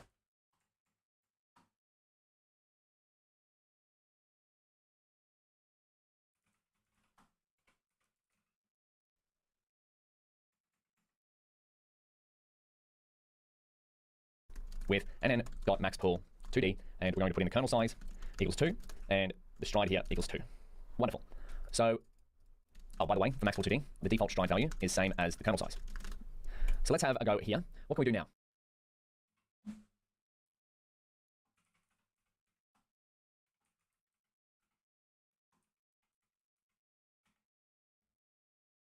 Well, we could just replicate this block as block 2. So how about we copy this down here? We've already had enough practice writing this sort of code. So we're going to go comp block 2, but we need to change the input shape here. The input shape of this block 2 is going to receive the output shape here. So we need to line those up. This is going to be hidden units. Hidden units. Oh, I thought he did not do the max pool, but he did. And I believe that's all we need to change there. Beautiful.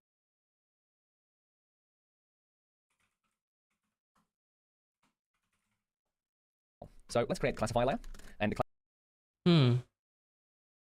classifier layer, recall, is going to be this output layer here. So we need at some point to add a linear layer that's going to have a number of outputs equal to the number of classes that we're working with. And so did I add? Yeah, I added a linear layer. Yeah. Okay. in this case, the number of classes is 10, but in our case, our custom data You set, don't we need have a linear layer in the state beginning, then I. So let's create a classifier layer, which will be nn sequential, and then we're going to pass in nn three number of outputs equal to the number of classes that we're working with. And in this case, the number of classes is 10, but in our case, our custom data set, we have 3 classes: pizza, steak, sushi. So let's create a classifier layer, which will be nn sequential. Alright. And then we're going to pass in nn.flatten to turn the outputs of our convolutional blocks into a feature vector, sorry. And then we're going to have nn. What does flatten do again? Yeah, if the tensor has size 1, 3, it converts it into a tensor of 1, 9. So yeah, okay, it makes sense now. That's what we left out. Yeah. That's where we needed to use the flatten layer.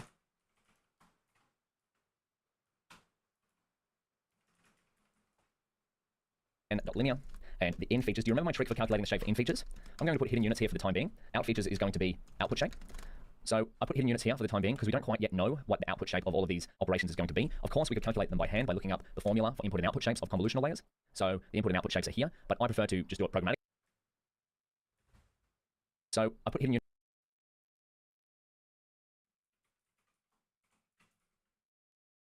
units here for the time being because we don't quite yet know what the output shape of all of these operations. Yeah. Okay, that's the part where we had a trick and stuff. So I guess we just run it and the thing will tell us. We'll just go through each step and we'll figure out the what the in feature should be after we flatten it. Of course, we could calculate them by hand by looking up the formula for input and output shapes of convolutional layers. So the input and output shapes are here, but I prefer to just do it programmatically and let the errors tell me where I'm wrong. So we can do that by doing a forward pass. And speaking of a forward pass, let's create a forward method, because every time we have to subclass nn.module, we have to override the forward method. We've done this a few times, but as you can see, I'm picking up the pace a little bit because you've got this.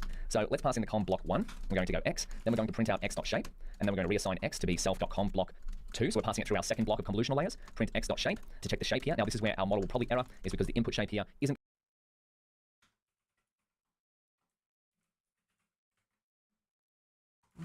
Now I'm going to pass it through the second convolutional block.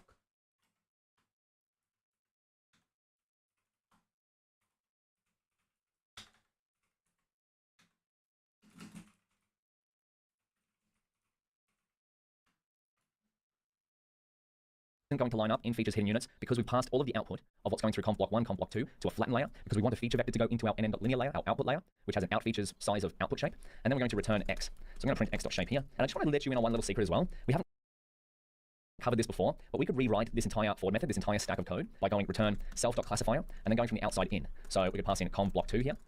Comp block 2 and then yeah, we could do that, but then we would be missing out on the so print that is essentially statement. the exact same thing as what we've done here, except this is going to benefit from operator fusion. Now, this topic is beyond the scope of this course. Essentially, all you need to know is that operator fusion behind the scenes speeds up how your GPU performs computations. So, okay, that's an. Okay, I thought it was just to minimize code, but there's another benefit to doing this for Pytorch models, huh? all of these are going to happen in one step, rather than here we are reassigning X every time we make a computation through these layers. So we're spending time going from computation back to memory, computation back to memory, whereas this kind of just chunks it all together in one hit. If you'd like to read more about this, I encourage you to look up the blog post, how to make your GPUs go burr from first principles, and burr means fast. I thought he was just kidding with that title, but there's an actual article with that title, huh? That's why I love this post, right? Because it's half satire, half legitimately like GPU computer science. So if you go in here, yeah, here's what we want to avoid. We want to avoid all of this transportation between memory and compute. And then if we look in here, we might have operator fusion. There we go. This is operator fusion, the most important optimization in deep learning compilers. So I will link this, Making Deep Learning Go Burr from First Principles by Horace Hare, a great blog post that I really like, right here. So if you'd like to read more on that, it's also going to be in the extracurricular section of the course, so don't worry, it'll be there. Now, we've got a model. Oh, where did we forget a comma? Right here, of course we did. And we forgot another comma. No, right here. we didn't forget a comma. Beautiful. Okay, so now we can create our model by going torch or an instance of the tiny VGG to see if our model holds up. Let's create model 0 equals tiny VGG. And I'm going to pass in the input shape. What is the input shape? It's going to be the number of color channels of our image. So number of color channels in our image data, which is 3 because we have color images. And then we're going to put in hidden units equals 10, which will be the same number of hidden units as the tiny VGG architecture. 1, 2, 3, 4, 5, 6, 7, 8, 9, 10. Again, we could put in 10, we could put in 100, we could put in 64, which is a good multiple of 8. So let's just leave it at 10 for now. And then the output shape is going to be what? It's going to be the length of our class names because we want one hidden unit or one output unit per class. And then we're going to send it to the target device, which is of course CUDA. And then we can check out our model 0 here. Beautiful. So that took a few seconds, as you saw there, to move to the GPU memory.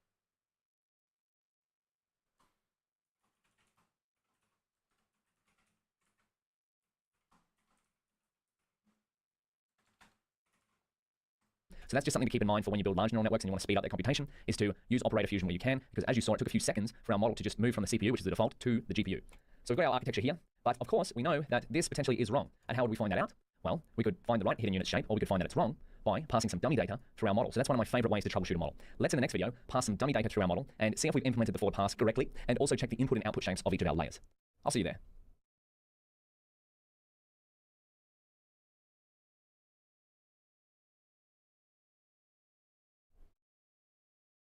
In the last video, we replicated the tiny VGG architecture from the CNN Explainer website, very similar to the model that we built in section 03, but this time we're using color images instead of grayscale images. And we did it quite a bit faster than what we previously did because we've already covered it, right? And you've had some experience now building Pytorch models from scratch, so we're going to pick up the pace when we build our models. But let's now go and try a dummy forward pass to check that our forward method is working correctly and that our input and output shapes are correct. So let's create a new heading. Try a forward pass on a single image. And this is one of my favorite ways to test the model. So let's first get a single image. We want an image batch. Maybe we get an image batch. Get a single image batch because we've got images that are batches already. Image batch, and then we'll get a label batch, and we'll go next, iter train data loader. Simple. That's the data loader that we're working with for now. And then we'll check image batch.shape and label batch.shape. Wonderful. And now let's see what happens. Try a forward pass. Oh, I spelled single wrong up here. Try a forward pass. We could try this on a single image. Trying it on the same batch will result in similar results. So let's go model 0, and we're just going to pass it in the image batch and see what happens. Oh no.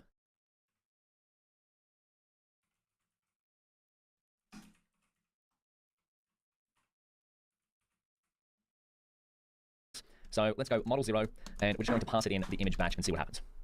Oh no. Well, we knew that the... Oh, is it? Of course we get that. That's a different error. Input type, torch float tensor, and wait type, torch CUDA float tensor should be the same, or input should be... So we've got tensors on a different device, right? So this is on the CPU, the image batch, whereas our model is, of course... I don't think we would get it a it, number of times. Let's see if this fixes it. Oh, we get another error. And we kind of expected this type of error. We've got runtime error mat1 and mat2 shapes cannot be...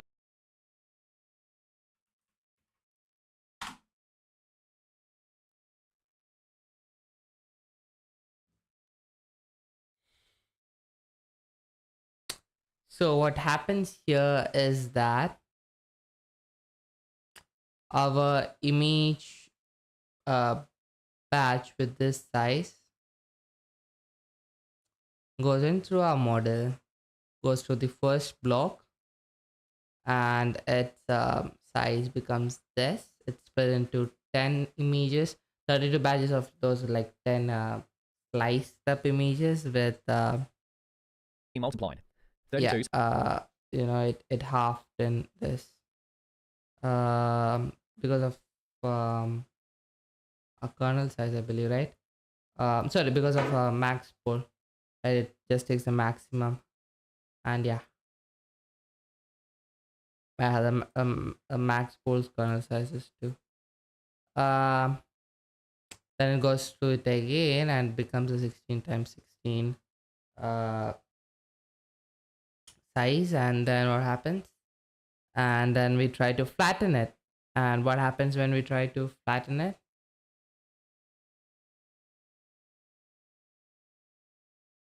Sixteen times 16 is gonna be 256. 256 times 10 is 2560.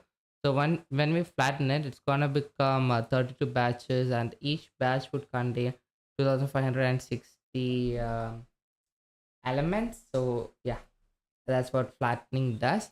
It cannot be multiplied with 10 into 3.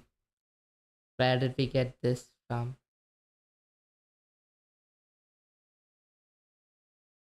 This would be number of color chunks, and 10 would be the number of hidden units. Is that it? So that looks like the batch size. 2560 and 10. What is 10?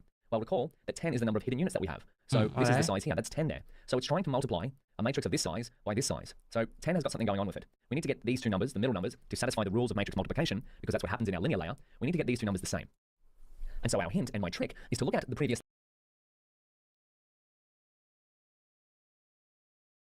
Oh, okay. See, 10 is the hidden units and 3 is the number of classes. So we need to make this equal to 2560. So we can multiply it with 16 times 16, right?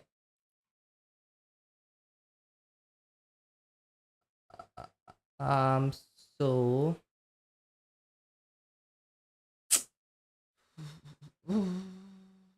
yeah, once we flatten it, we can multiply this with 16 squared. And does that work? Okay.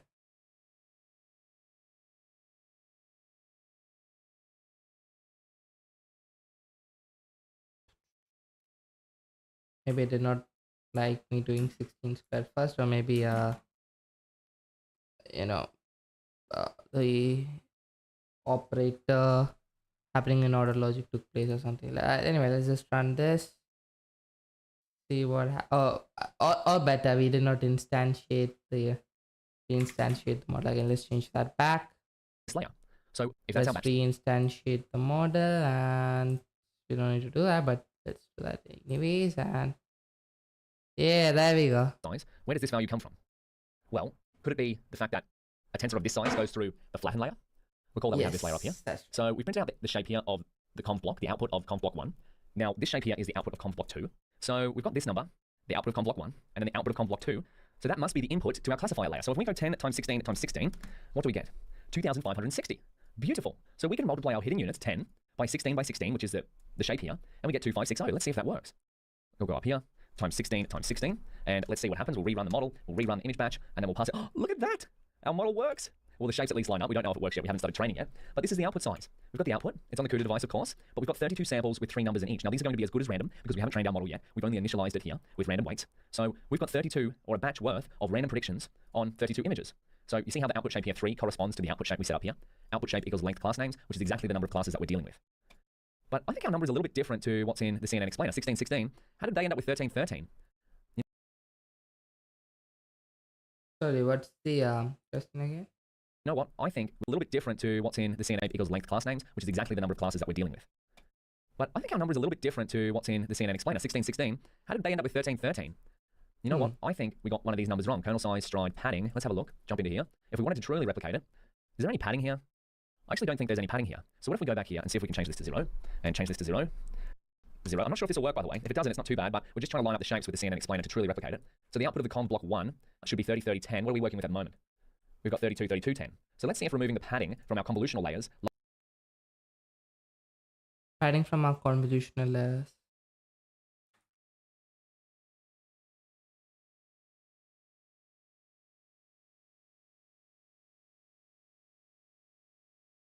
Does that result in an error? It does. So 13 squared is 169. Yeah. Alright, so let's change this to 13 squared and lines our shape up with the CNN explainer. I'm going to rerun our model. I've set the padding to 0 on all of our padding hyperparameters. Oh, and we get another error. We get another shape error. Of course we do, because we've now got different shapes. Wow, do you see how often that these errors come up? Trust me, I spend a lot of time troubleshooting these shape errors. So we now have to line up these shapes. So we've got 13, 13, 10. Now, does that equal 1690? Let's try it out. 13, 13, 10. 1690. Beautiful. And do our shapes line up with the CNN explainer? So we've got 30, 30, 10. Remember, these are in Pytorch, so color channels first, whereas this is color channels last. So yeah, we've got the output of our first comp block is lining up here. That's correct. And then same with the second block. How good is that? Channels first, whereas this is color channels last. So yeah, let's line up with the CNN explainer. So we've got 30, 30, 10. Remember, these are in Pytorch. 13, 13, 10. So color channels first, whereas this is color channels last. So yeah, we've got the output of our first comp block is lining up here. That's correct. And then same with the second block. How good is that? We've officially replicated the CNN explainer model. So we can take this value 13, 13, 10 and bring it back up here. 13, 13, 10. Remember, hidden units is 10, so we're just going to multiply it by 13, 13. You could calculate these shapes by hand, but my trick is I like to let the error codes give me a hint of where to go. And boom, there we go. We get it working again. Some shape troubleshooting on the fly. So now we've done a single forward pass on the model. We can kind of verify that our data at least flows through it. What's next? Well, I'd like to show you another little package that I like to use to also have a look at the input and output shapes of my model. And that is called Torch Info. So you might want to give this a shot before we go into the next video. But in the next video, we're going to see how we can use Torch Info to print out a summary of our model. So we're going to get something like this. So this is how beautifully easy Torch Info is to use. So give that a shot, install it into Google Colab, and run it in a cell here. See if you can get something similar to this output for our model 0. And I'll see you in the next video. We'll try that together. In the last video, we checked our model by doing a forward pass on a single batch, and we learned that our forward method so far looks like it's intact, and that we don't get any shape errors as our data moves through the model. But I'd like to introduce to you one of my favorite packages for finding out information from a Pytorch model, and that is Torch Info. So let's use Torch Info to get an idea of the shapes going through our model. So you know how much I love doing things in a programmatic way? Well, that's what Torch Info does. Before, we used print statements to find out the different shapes going through our model, and I'm just going to comment these out in our forward method so that when we run this later on during training, we don't get excessive printouts of all the shapes. So let's see what Torch Info does. And in the last video, I issued a challenge to give it a go.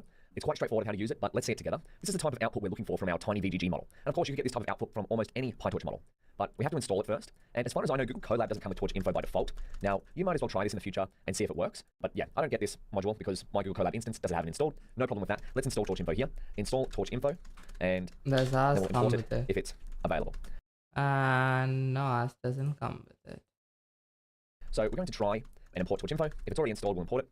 And then if it doesn't work, if that try block fails, we're going to run pip install Torch Info, and then we will import Torch Info. And then we're going to run down here from Torch Info, import summary. And then if this all works, we're going to get a summary of our model. We're going to pass it in model 0. And we have to put in an input size here. Now that is an example of the size of the data that will flow through our model. So in our case, let's put in an input size of 1, 3, 64, 64. So this is an example of putting in a batch of one image. You could potentially put in 32 here if you wanted, but let's just put in a batch of a singular image. And of course, we could change these values here if we wanted to 224, 224. But what you might notice is that if it doesn't get the right input size, it produces an error. There we go. So just like we got before when we printed out our input sizes manually, So what's that? we get an error if it doesn't get the right input size, a batch of a singular image, 64. So this is an example of putting in a batch of one image. You could potentially put in 32 here if you wanted, but let's just put in a batch of a singular image. Right. And of course, we could change these values here if we wanted to 224, 224. But what you might notice is that if it doesn't get the right input size, it produces an error. There we go. So just like we got before when we printed out our input sizes manually, we get an error here. Because what Torch Info behind the scenes is going to do is it's going to do a forward pass on whichever model you pass it with an input size of whichever input size you give it. So let's put in the input size that our model was built for.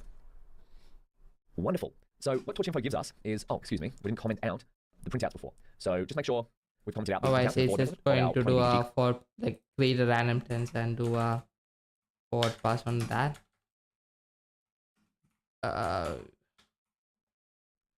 We did 32, right? plus. So I'm just going to run this. Then we run that, just to make sure everything still works. We'll run Torch Info. So there we go. So no printouts on the model. Look how beautiful this is. I love how this prints out. So we have our tiny VGG class. Well, yeah, the input size doesn't really matter.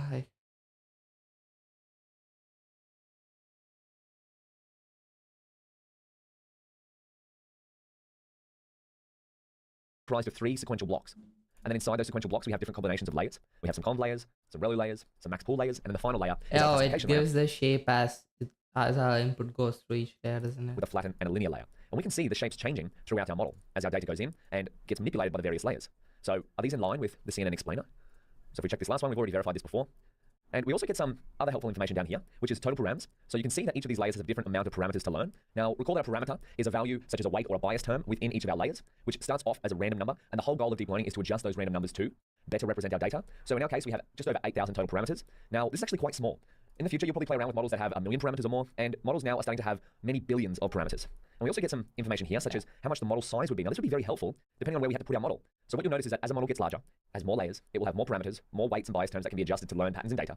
But its input size and its estimated total size would definitely get bigger as well. So that's just something to keep in mind if you have size constraints in terms of storage in your future applications. So ours is under a megabyte, which is quite small, but you might find that some models in the future get up to 500 megabytes, maybe even over a gigabyte. So just keep that in mind for going forward. And that's the crux of Torch Info, one of my favorite packages. It just gives you an idea of the input and output shapes of each of your layers. So you can use Torch Info wherever you need. It should work with most of your Pytorch models. Just be sure to pass it in the right input size. You can also use it to verify, like we did before, if the input and output shapes are correct. So check it out. Big shout out to Tyler Yep and everyone who's created the Torch Info package. Now, in the next video, let's move towards training our tiny VGG model. We're going to have to create some training and test functions. If you want to jump ahead, we've already done this. So I encourage you to go back to section 6.2 in the functionalizing training and test loops. And we're going to build functions very similar to this, but for our custom dataset. So if you want to replicate these functions in this notebook, give that a go. Otherwise, I'll see you in the next video and we'll do it together. All right. I think this is a good time to end the stream. We have reached the, we have passed the 23-hour mark here. And yeah, probably, I'm not sure. Tomorrow might be, or whenever I do the next stream, or next Pytorch session would be our last session for Pytorch. And we've learned quite a lot in this tutorial, haven't we? Yeah, I'll keep that speech of mine for our last session. I learned quite a lot today, and we have replicated the tiny VGG model again for our food nutrition app. Yeah. And what else? We also learned about data augmentation, and we built ourselves a custom implementation of dataset class. For in our case, it was specified to image folder. Anyhow, yeah. As always, thank you for being here, and this is me, Shahjahan AI, signing off. I'll see you all in the next one. Take care till then.